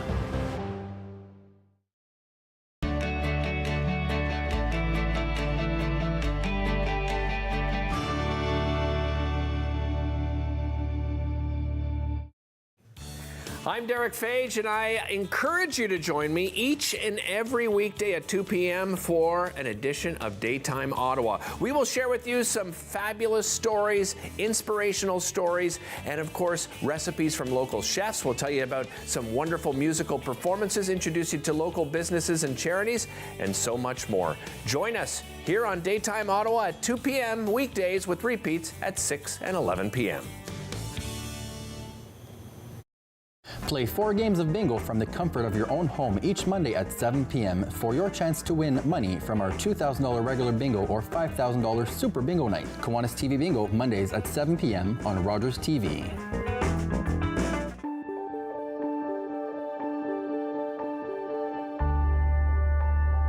This is Rogers TV, Ottawa.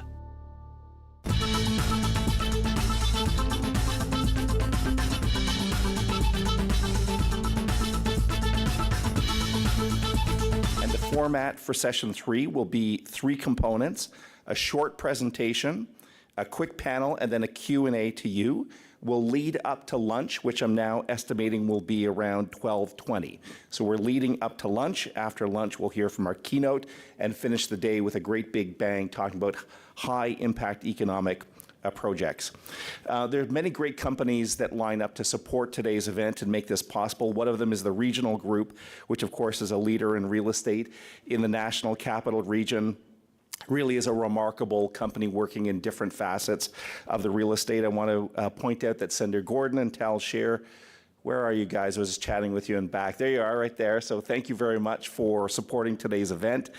And I'd now like to invite to the podium Sachin Anand, the Senior Director of Acquisitions at Regional Group, to say a few words about the company and introduce our next panel. Here is Sachin Anand.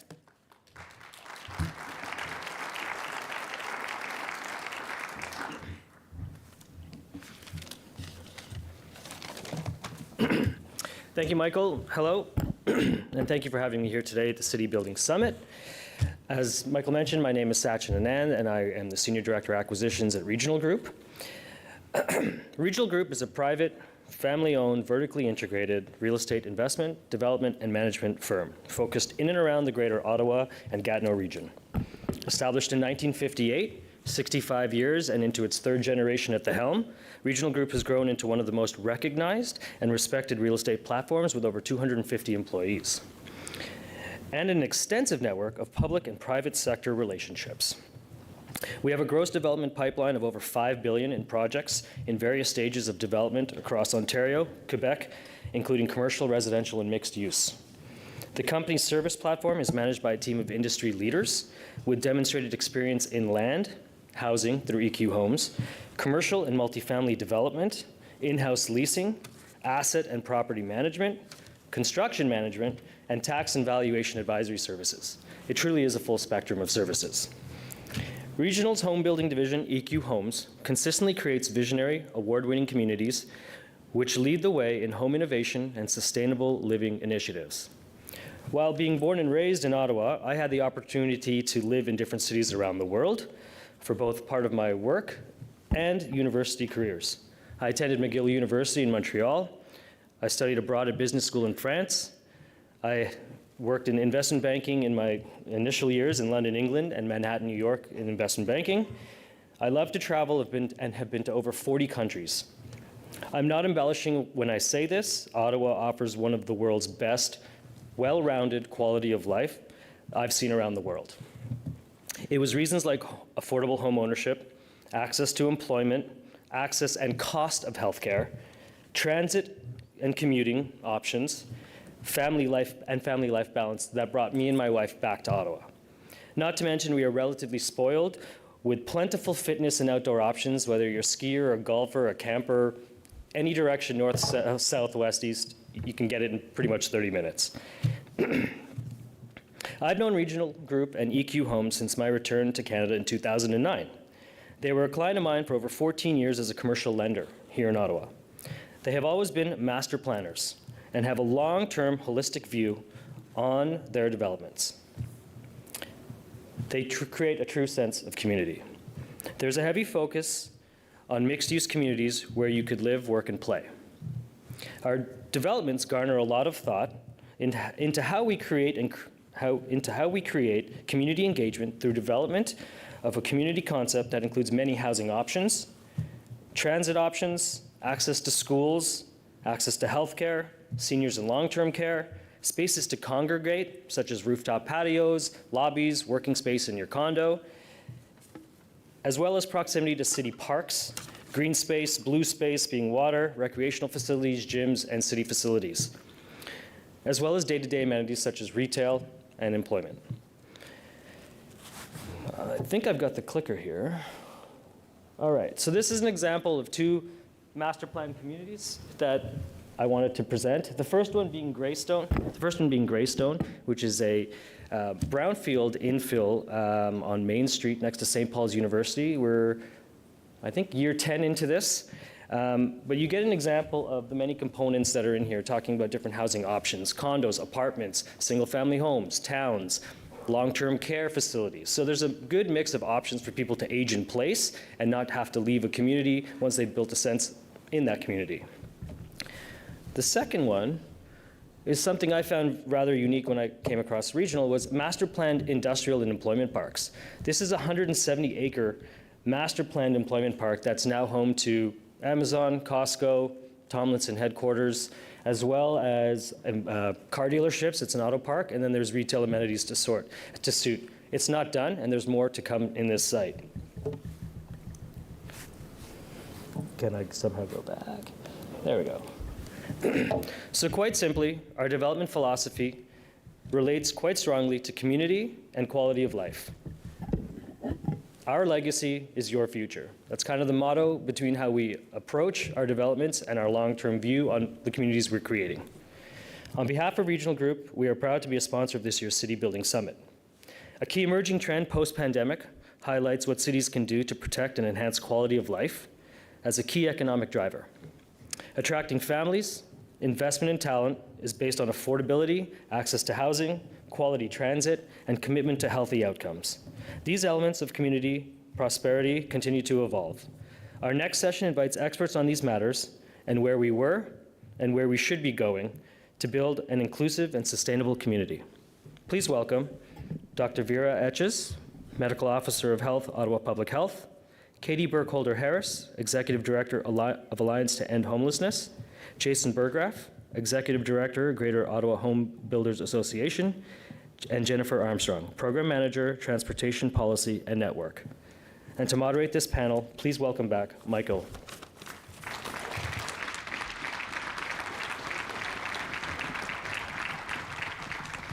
All right, welcome to our panelists. And Jason, I'm going to pull you right up to the podium here. Is that where you'd like to present from? Yes? Probably. Okay, so here is Jason Burgraff. Well, that was quick. All right. You have a few slides. So yeah, I'm just going to kick right into it. I don't expect you to see this graphic all that well.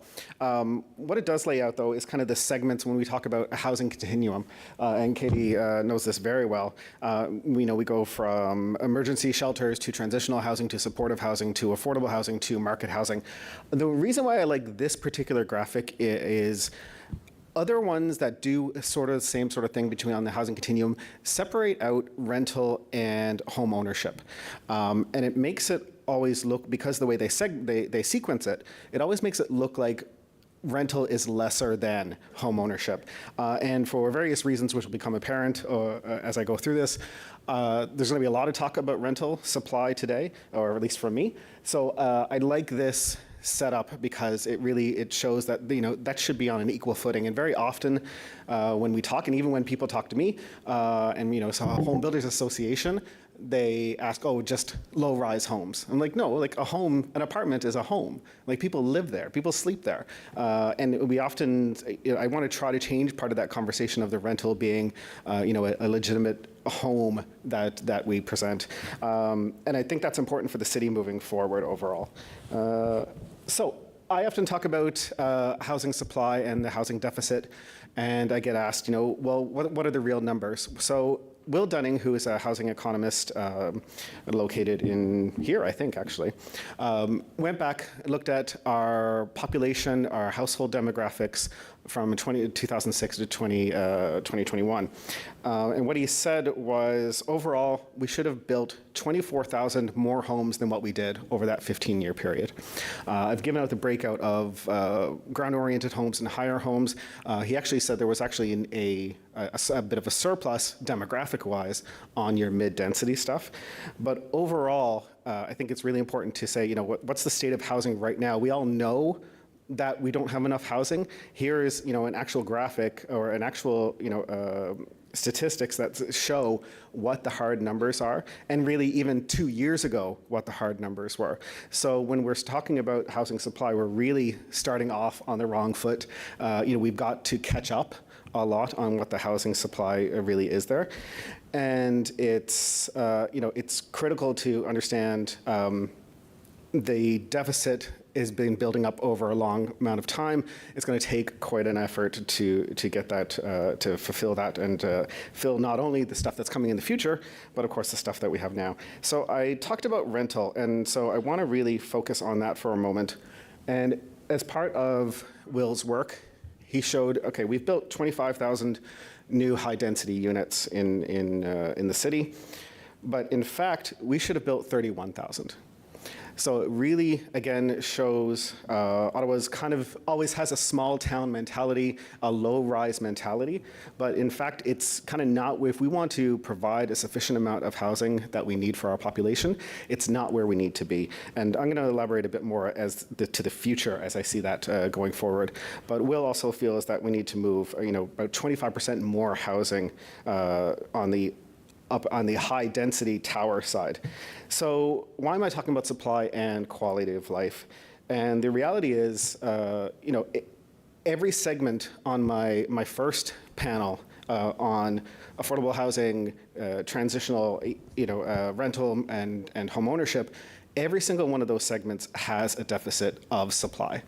And when you have a deficit in any of the segments, the ability to move up and down the continuum, the ability to move to different housing, to move to different parts of the city to chase a job, what have you, everyone becomes stuck. So, even my own, I live in Orleans. I have a 92-year-old neighbor. She is stuck in her single-family home. She can't leave that home and buy something else because of the high cost of housing, which many of our retirees, many of our empty nesters, people around that sort of age are, am I on the right slide? Yeah. So, many of those people are really, stuck in the housing that they have. So, Mike Moffat, who's going to speak later on, often kind of talks about, hey, if we want to talk about housing for young families and especially for growing families, we should really think about the supply of senior housing and the ideal of having housing that you might not be able to age in your home, but maybe age in your neighborhood instead.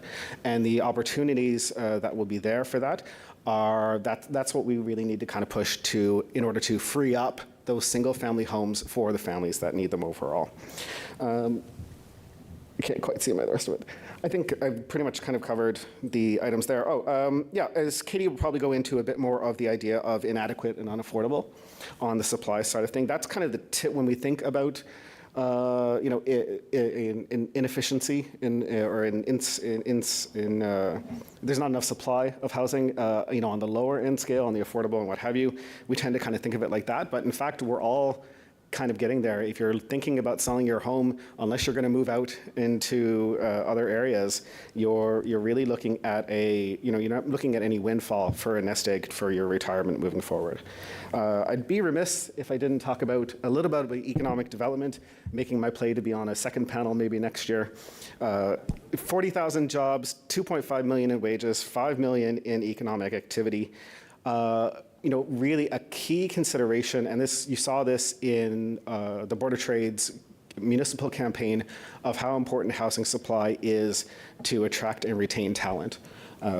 People come to Ottawa because of the high quality of life that we have here, but it is very much a factor of our housing supply, of whether that quality of life is there or how much that quality of life costs. And so more and more as the prices go up and we have more demand for housing that we don't have, that opportunity of quality of life in Ottawa becomes a less opportunity for more and more people. I was very lucky that last week the CMHC Housing Supply Report came out. And this is where I'm going to really tie back into rental. If CMHC supply support for Ottawa, 11,000 new housing starts last year. We talk about can we achieve 15,000 for those who know the municipal housing pledge. You know what, we've grown, we've done 10,000 thereabouts, depending on where you draw the CMA boundaries over the past number of years. You know what, we're starting to do that climb. I really think it is achievable to hit that 15,000 mark. The real thing and reason why I've been kind of focused on rental in this talk so far is this is the first time in over 20 years. Oh, you know what? I'm interrupting myself, but I will give credit to David Salvi. If he's in the room, I stole all these highlights of this summary report from him, from his OBJ article. So please read those articles if you're not already. But first time in 20 odd years that high density housing, apartments, condos, has outsupplied single family homes, which is a great critical mass to see. I hope that we start seeing, if we're going to provide a sufficient amount of housing moving forward for our population, we're going to have to actually see more of that. And I think when you look at what is the future of housing, what is it going to actually look like, how is it going to affect the city, what is the city going to look like in terms of the housing supply? Look at these numbers here, right? 5 stories of apartment buildings going up from 5.1 to 7.3. 10% of projects going up more than 20 stories or more, and then 25% contained more than 100 units, up from 2.8, so double the amount of buildings that had 100 units more. Ottawa is urbanizing on the built form side of things in a way that I don't think many of us, and even myself for sure, we don't conceive Ottawa in that fashion, but that's very much the way Ottawa's going, and frankly, it's the way that Ottawa needs to go. So I mentioned the Ottawa Municipal Housing Pledge. It's 151,000 homes over the next 10 years, roughly 10,000 homes a year. Is it enough homes? Perhaps. Well, as demographics kind of work our way out, we'll kind of see. Ottawa's OP was built on 400,000 homes. Updated forecast from the ministry is 130,000 homes. It's a significant jump in housing demand. And what we're going to see over is a big spillover from where we are providing housing here to people moving out. We already see it, right, to Arranpire, Rockland, Kemptville, because of the lack of housing opportunities here. We're going to see that moving forward if we don't address the housing supply that we have. So that's why I like to always kind of reemphasize my last point there, which is, the housing pledge is very necessary in order to focus our efforts on producing 15,000 new homes a year. It's not a nice thing to have. Our housing supply should not be a byproduct or a second thought of everything else. It has to be a corporate goal of the industry, of the city, of all of us as the public, in order to provide the kind of Ottawa that we are enjoying and the kind of Ottawa we feel we need to provide to others moving forward. So, Michael, I'll leave it at that for now. Thanks.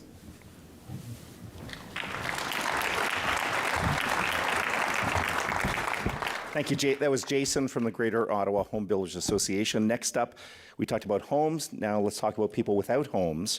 Next up is Katie Burkholder-Harris. Here you go, Katie. Podium's yours.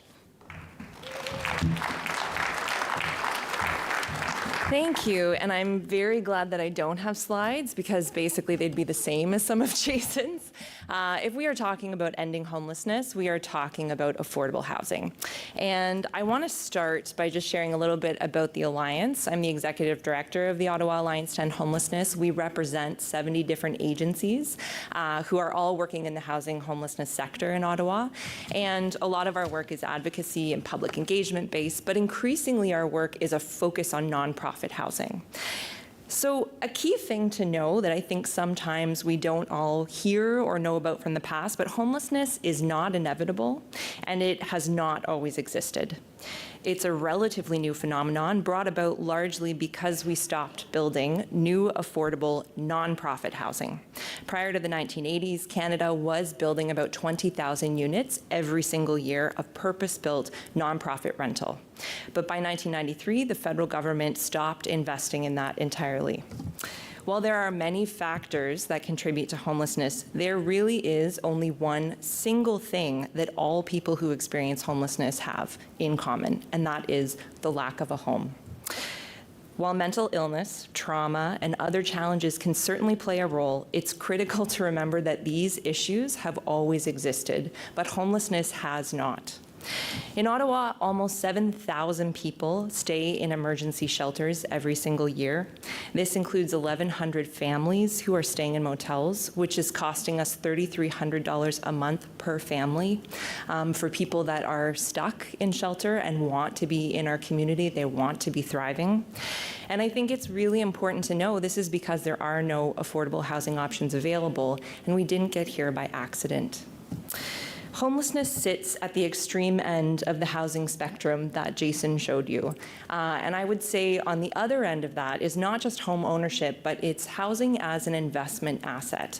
And those two extremes have created a market that is somewhat warped actually right now. Across the spectrum, people are feeling the pressure of a housing crisis that is out of control and impacting us in big, big ways. In Ottawa, this looks like a one-bedroom apartment that costs $2,000 a month. It looks like full-time university students who are staying in emergency shelters because they can't afford the rent. It looks like people who are working full-time during the day as personal support workers or factory workers and sleeping in a shelter at night. And these are both from direct stories. I don't know if anybody was tuning in at the beginning of the pandemic. There was a personal support worker staying in shelters that was brought forth before the Ontario Tribunal. She was in Ottawa, and she ended up bringing COVID to her home that she was supporting people in. She was homeless, and she was staying in the shelter, but she was working full-time and serving us and our community in a really deep time of need. The housing crisis also looks like people stuck in alternative level of care beds. This costs $30,000 a month per person, and it's because there are no affordable options to go to. And as Jason said, it looks like people who can't downsize in their own neighborhoods because there are simply no affordable options. We've heard that theme a number of times today. The housing crisis also looks like businesses who cannot hire staff because people cannot afford to live in this city. And we've heard this a lot today. It looks like young families who are critical to our city's social and economic growth leaving Ottawa for places with more affordable housing. I don't know how aware folks are about Ontario's out-migration last year. It was the highest it's ever been. A lot of people are leaving because housing is less expensive in other communities. Alberta is poaching our talent. In 2020, economist Sam Bowman wrote an article titled "The Housing Theory of Everything." In it, he cites slow economic growth, poor health, financial instability, income inequality, and even our slowing birth rates, all stemming in some way from a lack of affordable housing. He describes how fixing this one big thing, the housing crisis, can actually fix a whole lot of other seemingly unrelated challenges. In other words, there are no silver bullets to solving our big collective challenges, but affordable housing is about as close as we're going to get. I would go a step further and assert that nonprofit housing must play a larger role if we want to ensure that everyone in our community has a home. For the last 50 years, we've relied predominantly on the private market to resolve the housing crisis. Given the depth of need that we see across the housing spectrum, it's clear that the private market can't resolve this crisis alone, and frankly, we should stop expecting it to. In order to make our city affordable, the smartest investments that we can make with public dollars is in nonprofit housing. It simply means that housing is set apart from the private market. There's no profit motive. It's just about providing a home. Rental costs are tied to income rather than average market rent, ensuring that a household only pays 30% of that income on rent. And while market rents continue to escalate based on what the market can bear, nonprofit housing providers provide affordable stock in perpetuity. This is not about an either or, this is a both and. We need the private sector market, we need the nonprofit market, and they can actually complement each other in a really effective way to meet deep housing need that the private market just can't meet because of the need for profit, understandably. Communities are reducing homelessness. So after I've given you all the bad news, I have some good news. We are actually seeing reductions in homelessness across the country and across the world. Medicine Hat has effectively ended homelessness. Waterloo has virtually eliminated chronic family homelessness. London, Ontario has ended chronic veterans homelessness. And Edmonton, almost the same size as Ottawa, but a little bit larger, has reduced homelessness by 50%. Each of these communities has taken a systems-based approach. Rather than responding to homelessness on a program-by-program basis, they focus on the ecosystem. They have focused on data-driven coordination as critical steps to reducing homelessness. But the gold standard for addressing the housing and homelessness crisis is Finland. While other Western governments have decreased funding for affordable nonprofit housing, Finland has done the opposite. They doubled down on increasing nonprofit housing stock. Now, almost 40 years later, they have virtually eliminated homelessness altogether as a country. We can do this too. This is a moonshot, but it is possible. It requires doing things differently. We need a systems-based approach. We need data-driven service coordination and deep investment in nonprofit housing. Ottawa can be, and I think is, a world-class city, but where everyone can afford to live and thrive. Let's work together to get it done. Thanks.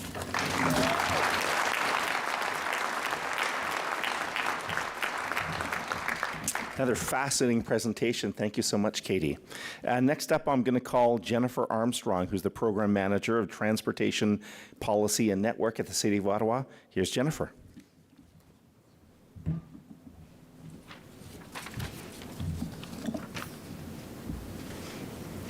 Okay, excellent. You can't have a transportation planner without some maps to share.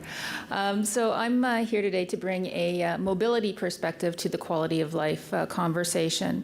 And I'll start, if I can move ahead here. Maybe not. Oh, there we go. Okay, so this is an image from a 1965 plan for Ottawa, and it shows downtown Ottawa. You can see it's got a fairly substantial freeway system that's expected between Laurier and Gloucester Street. And I think it really encapsulates how people thought about transportation in the past. This plan also did include rapid transit, but there was certainly a clear focus on cars. And that thinking, how do we build our cities to move cars, persisted for many, many years. And gradually, however, there's been a paradigm shift. And today the focus really isn't on moving cars, but how do we move people? So how do we move people who are biking, who are walking, who are taking transit, or who are driving? And given this paradigm shift, the city responded by starting to invest in active modes of transportation. In 2012, we received Ontario's first ever gold award from the Share the Road Cycling Coalition. And we've started to invest in the cycling network, and it's taken time, but the network is growing. It's getting more connected, and it's expected to become even more connected in the future as we continue to invest. And the interesting thing is that the more we have invested in active modes of transportation, people in the city have had the opportunity to try out these facilities, to use them, and now they're starting to ask for them in their own neighborhoods. So streets that are safe, that they're welcoming, where kids can walk and cycle to school, where there's places to sit, where there's shade, things to see and do. These are really the types of streets that create communities where people want to live. And one of the ways that the city has been accelerating the transition to complete streets, streets that accommodate all modes of transportation, is by the Complete Streets policy. And essentially that policy allows the city to look at each transportation project as an opportunity to make it better. So when there's road reconstruction happening, when there's major transit projects, all of those initiatives can be looked at as an opportunity to provide walking and cycling facilities, to provide shade, and to make it a better place for people who want to spend time. And we do know that it's working. Over the next 25 years or so, we expect to build about 550 kilometers of new cycling infrastructure. And the expectation is about 3/4 of that will be provided as part of other projects. We also know that a convenient, reliable transit system is really essential to quality of life. And there are a lot of people in this city that find transportation to be a barrier to having a job, to buying groceries, to accessing health care. And transit can play a really critical role in addressing mobility poverty within the city. At the same time, transit is absolutely essential to meeting the city's greenhouse gas reduction targets. And it's a much more space-efficient mode of transportation, which means that it fits a lot better into our urban fabric than, say, that 17-lane freeway would have. And the reality is that we just don't have space within our urban area to build those very extensive road projects. And so transit needs to play that foundational role. Now, excuse me, we've already heard about the impact that the pandemic has had on ridership and some of the challenges facing transit in Ottawa today. But amidst all of the negative headlines, I think it's important to remember that Ottawa actually has one of the most successful transit systems in all of North America. Before the pandemic, Ottawa had about 20% of the trips that commuters make to work were made by transit, and that's just behind Toronto, Montreal, and Vancouver. And if you look at sustainable modes of transportation, so people who walk, cycle, bike, and carpool, Ottawa ranked second in all of Canada, behind only Toronto. We also know from our pre-pandemic data that people traveling from the suburbs to downtown Ottawa use transit. And in fact, over 50% of those trips are made by transit. And in communities like Orleans and Barrhaven, it's closer to 60% of people that use transit to come downtown to work. So we know the world has changed, but there is a strong foundation in transit that Ottawa has to build on. And finally, I just wanted to say a couple of words about innovation in the transportation sector. The city is working with the private sector and others to pursue new innovations in providing mobility services. The challenge that we face is making sure that those new technologies and those innovations support our city building objectives. So do they make our streets safer? Do they support transit? Do they make it easier for people with disabilities to move about our system? So what does the future of transportation look like in Ottawa? Well, we're in the process of updating our transportation master plan, and tomorrow we'll actually be seeking council approval for the transportation policies within that plan. And those policies provide the direction for how the city will build and maintain and operate its transportation system. And the vision really calls for a healthy and an equitable transportation system. So a transportation system where land use and transportation really work together to create complete, inclusive communities where amenities like parks and services are within an easy walk of residents that live there, and where the streets and the sidewalks and the cycling facilities are safe, because we know that those things are really important for promoting physical activity, mental health, social interaction. And this isn't just for new neighborhoods, this also applies equally to existing communities. We also need a resilient and responsive transportation system, resilient to future climate conditions, responsive to all the change that's on the horizon as we recover from the pandemic and we adapt to these new ways of working. And also just as new technologies and mobility services emerge, we need to be nimble, we need to be flexible to respond to that. We also need a transportation system that's sustainable, that minimizes impacts on our environment, and that contributes to meeting our greenhouse gas emission reduction targets. And we need a system that's affordable, both for the people who use the system, but also for taxpayers. And so that means making smart investments, and it also means being as efficient as we can with the infrastructure that we already have. And finally, I think, I just want to emphasize, I think the key is to provide people with options.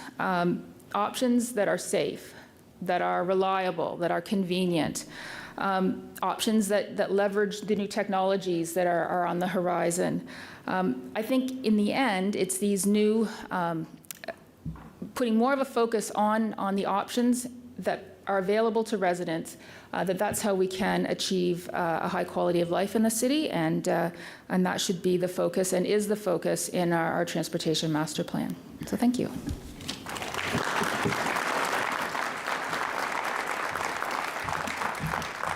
Thank you, Jennifer. Really appreciate that.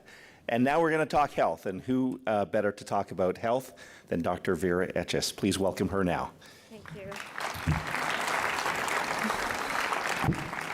Yes, I almost feel like I could just say everyone else this morning has said all the important things. I think I'm a little bit here to validate that there is science behind much of what was said. So I'll speak about this a bit more. And I want to start where the mayor started, or ended. I guess he ended saying that economic growth drives the capacity to address our other priorities in the city. So he said, when we're prioritizing things across the city, we will always keep economic growth there as the essential driver. I'm not going to disagree with him. I'm going to add to that to say we know that well-being depends on more than our economic growth and our GDP, and I know he would agree with that. That a healthy, thriving population is valued. We saw that. People took drastic action to protect their health.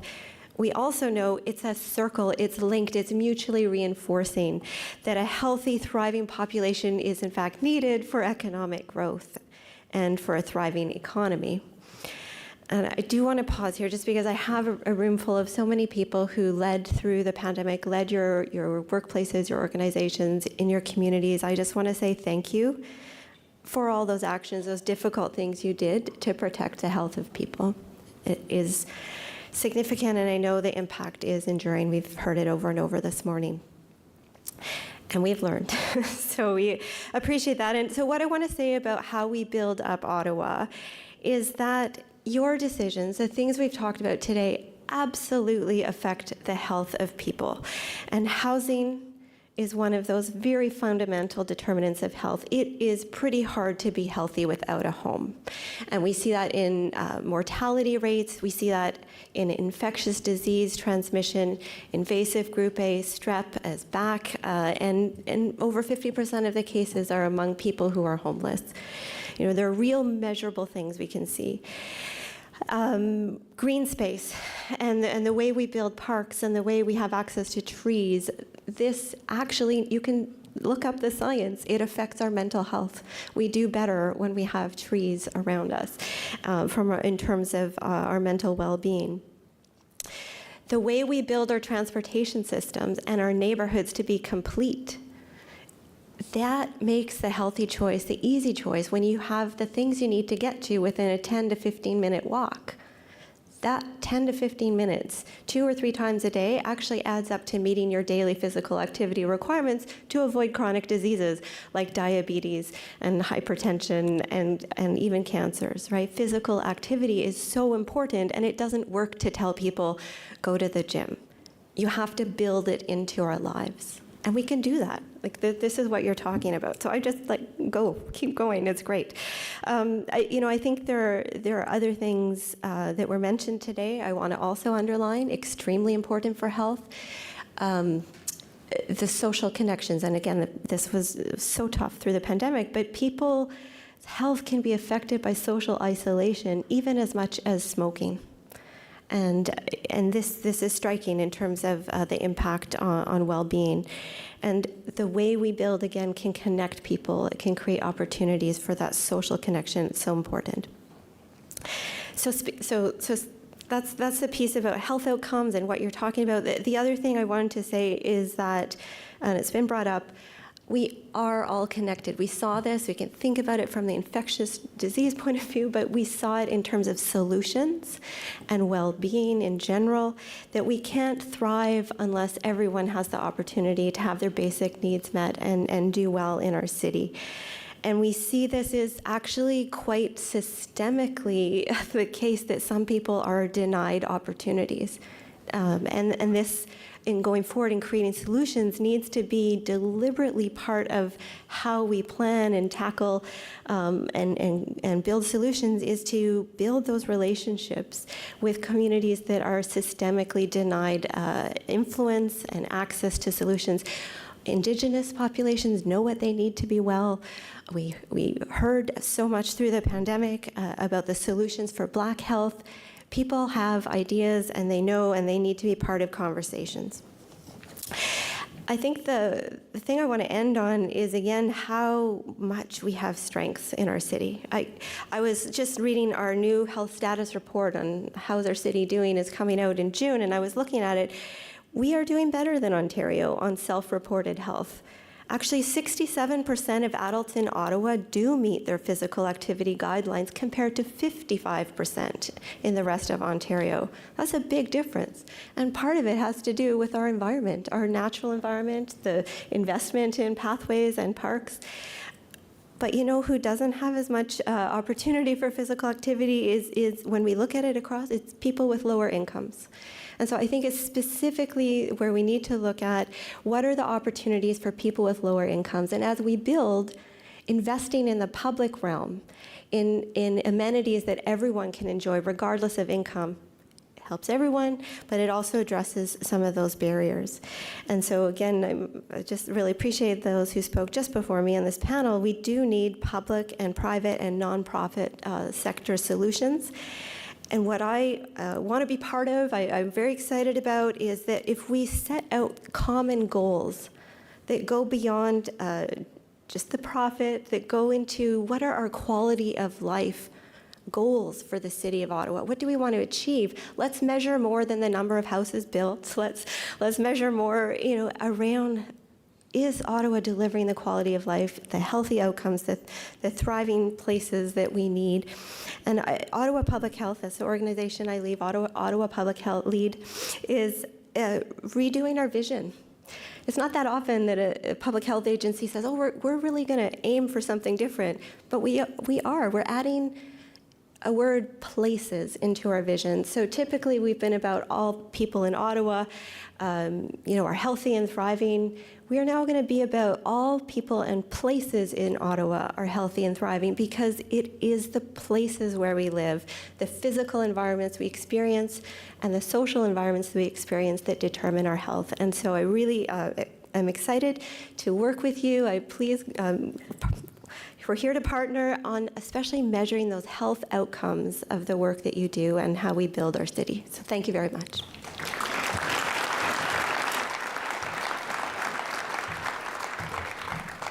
Thank you, Dr. Etches. Wonderful to hear from you again under less of a crisis. I think. So listen, I'm going to give the last 10 minutes back to all of you in the audience. So I think we'll break with our format a little bit and ask each of you, or not each of you, but some of you to put your hands forward bravely and ask a question about quality of life in our city. Who wants to be the first brave volunteer? Scanning the room. I've got lots of questions. Yes. Yeah, Catherine. We'll get a microphone to you, but Catherine's up here in the front. Here comes. It's actually less of a question. Or a comment, potentially. Thank you so much for, you can hear me, right? Okay.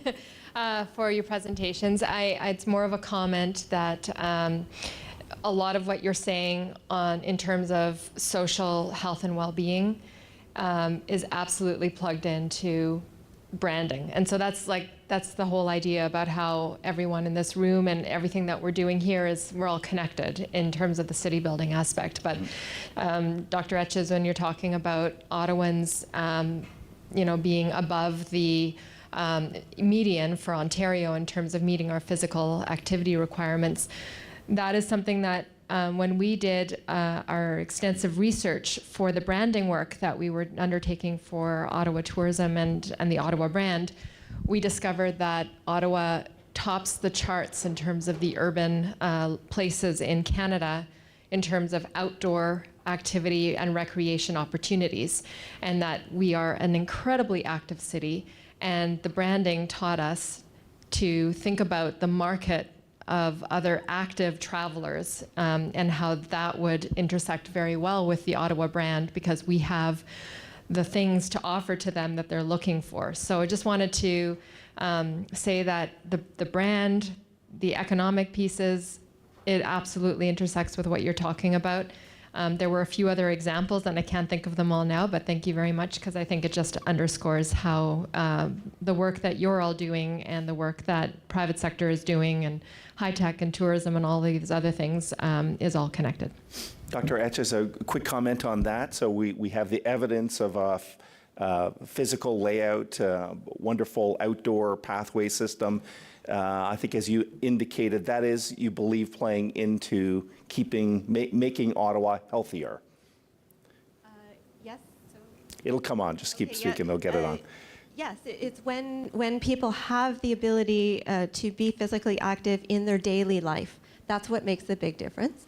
And then I was pointing to the fact that there are still these barriers to overcome for some populations. So lovely bike paths out here. Really good if you have a helmet and a bike, Yes. So let's think about like overcoming some of those barriers as well. But yes, we have a lot of strengths in this city. Maybe I'll sneak a question in for Jason and Katie. I was really interested in how your presentations complemented each other. So, Katie, you acknowledged that we need private sector home builders, and Jason, I think you might agree that in the private sector we might build some nonprofit houses once in a while. Maybe, Jason, just maybe riff off each other a little bit, talking to Katie, acknowledging the desire for both ends of that spectrum. Yeah, so funnily, during the break, the previous break, we were talking about kind of like what was the best solution for producing affordable housing units, and we're kind of in simpatico of there's a real question about the capacity of the nonprofit development sector overall. If you look at Ottawa, realistically, there are 2 companies in Ottawa that produce that mission critical producing nonprofit housing, OCH, and then CADCO, which was spun off from CCOC. And the reality is, and this isn't just Ottawa, it's across many municipalities, is that capacity of that sector is not sufficient to produce the amount of sustainable, affordable housing that's required. Katie, I love that you brought a little positivity there at the end of your presentation. Like it's not hopeless that we can tackle this. Can you speak maybe a little bit about the private sector? There are many developers, real estate people in the room here today. What role do they have in ending homelessness? Yeah, so to be honest, I feel a bit put on the spot because there is a lot of synergy, but I also would say, most of the market is obviously private development. 80% of people are going to live in the private sector, rentals and homes. But ultimately, for a chunk of our population, like nonprofit really is the only way to go. And it's simply because you have to remove a profit motive from something that's a human right. And that is the responsibility of governments. And so the scale piece is really critical. And Jason and I were chatting about this, and if there is some CMHC folks in the room, please build. We would love to see the federal government get back in the business of building, because to do it at scale actually needs to be an element of our work, has to be for the nonprofit sector in doing that. So private developers can absolutely play, and you see some great mixed opportunities like the Dream Legacy one that's happening at Laprade. There's some great options there, but at scale, ultimately, and I feel like I'm saying a hard truth here, at scale, it's really difficult if there needs to be profit. For that segment of the population, I think the rest of the market, it totally makes sense. But we do do need to look at that. Canada has the lowest in the OECD of nonprofit housing. Internationally, we are about 4%. At our height, we were at about 10%. And you look at countries in Europe, 30%, 35%, 20% of their housing stock is nonprofit. And so it creates balance in the market. And that's a really important piece to making sure that everybody can actually access housing. But again, along that spectrum, when people are housed, they can work. When people have affordable housing, they can live here and be part of the community in significant ways. We get talent, we get population growth. And so it is really a both and. We need it all. But I would say there is a challenge when it's okay that the private sector needs to make money. It's fine. But it's just there's a portion that it cannot meet that need. And that's okay. So who can meet that need? And what does that look like when we're having a discussion? Okay, what's this lane and who's in this lane? And I think that's really where the conversation needs to be. Good. Thank you for the clarification. So government really needs to reclaim its spot in building nonprofit is one thing you'd say. We got a couple more minutes for questions. Who's got one? If not, yes, we got a couple questions right here. Yes. Yeah, we'll get a microphone, but continue. Start with your question. We'll get a microphone in your hand.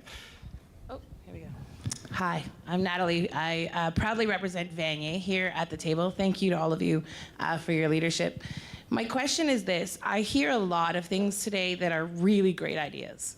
And I myself have had great ideas and have worked with some of you on the stage to try and make them happen. But the translation of that idea into the practicality is what I find very challenging. So for example, let's build really great 15-minute neighborhoods. Well, that's great, but last year, Planning Committee at the City of Ottawa approved a building on Beechwood without ground floor commercial. You can't have a 15-minute neighborhood if there aren't services available.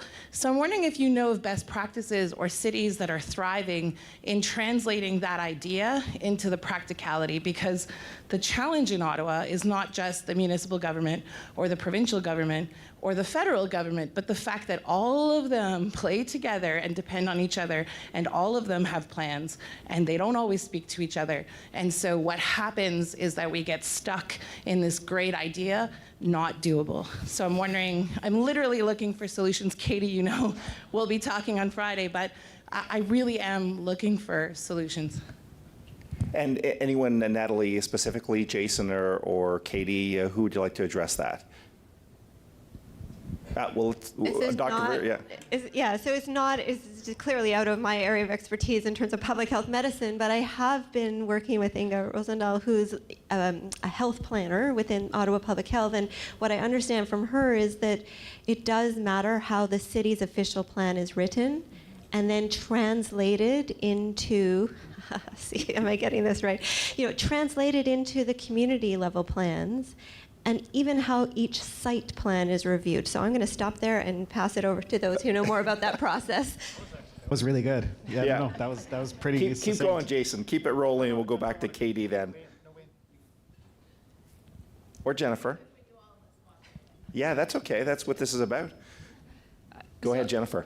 So I would just add that I think from a transportation perspective, it's part of making sure we have the policies in place that support the directions, but then, the challenge is taking those policies and seeing them translated into projects. And that's the challenging part of it, but I think that's also where there's a lot of opportunities, because you've got all of these different opportunities that you can exploit. And so it's a matter of having that conversation, I think, with the different, at least again from the transportation perspective, talking with the people in the neighborhoods where those projects are located, really having a robust conversation to understand what the needs are, having a data-driven approach to what we're looking for. From a safety perspective, we're looking at collision statistics, and really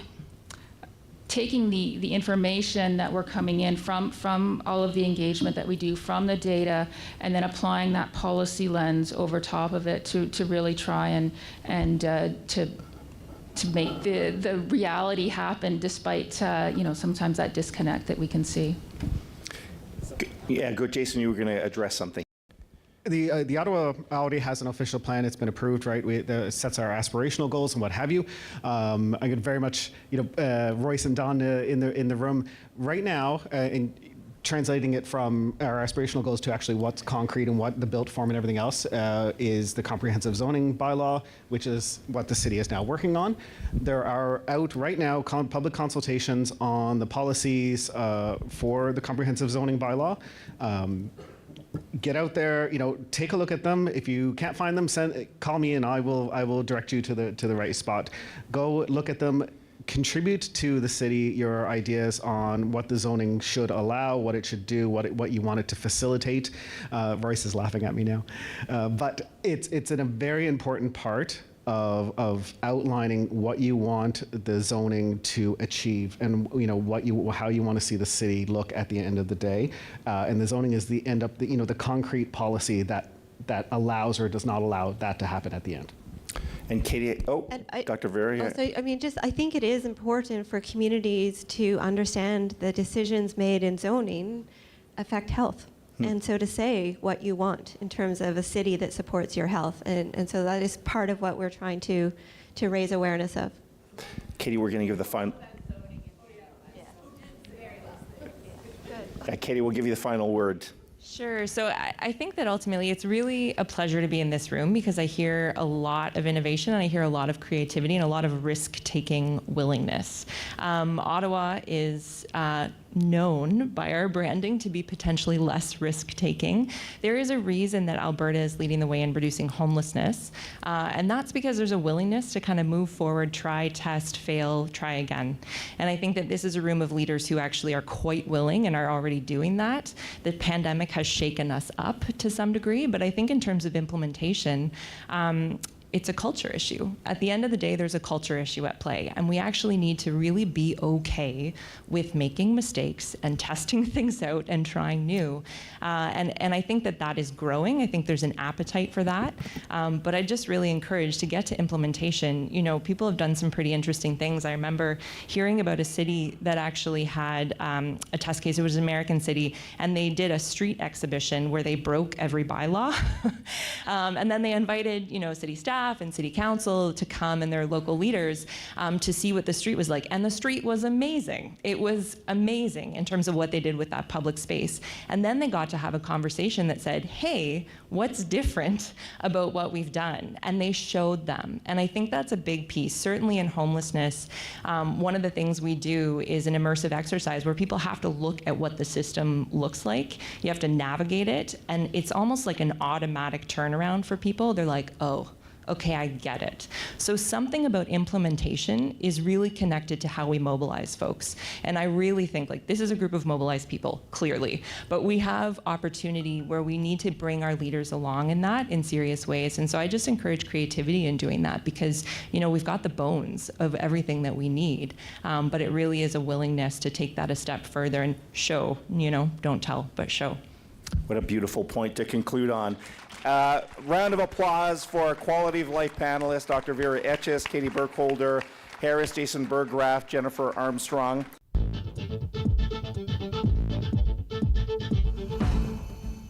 Today the topic is innovative infrastructure, which I think we can all agree we need to think of in all of the senses, whether it's social infrastructure, transportation and mobility infrastructure, civic, civil, energy, green, natural infrastructure. We are thinking about all of these, and they're all foundations of success for the Building LeBreton project, and I'll break that down a little bit. Having the same, there we go. Okay, so just a quick tour through where we've been with the project and where we're going. Launched in March 2019, the Building LeBreton project aims to define and implement a renewed vision for a place of national and local pride at LeBreton Flats. So we created a bold but realistic vision to develop this area in a phased mixed-use development and ambitious parks and public realm. Since we reopened Lansdowne together in 2014, Lansdowne has recaptured its position as Ottawa's gathering place. And the hub of sports and entertainment in our region.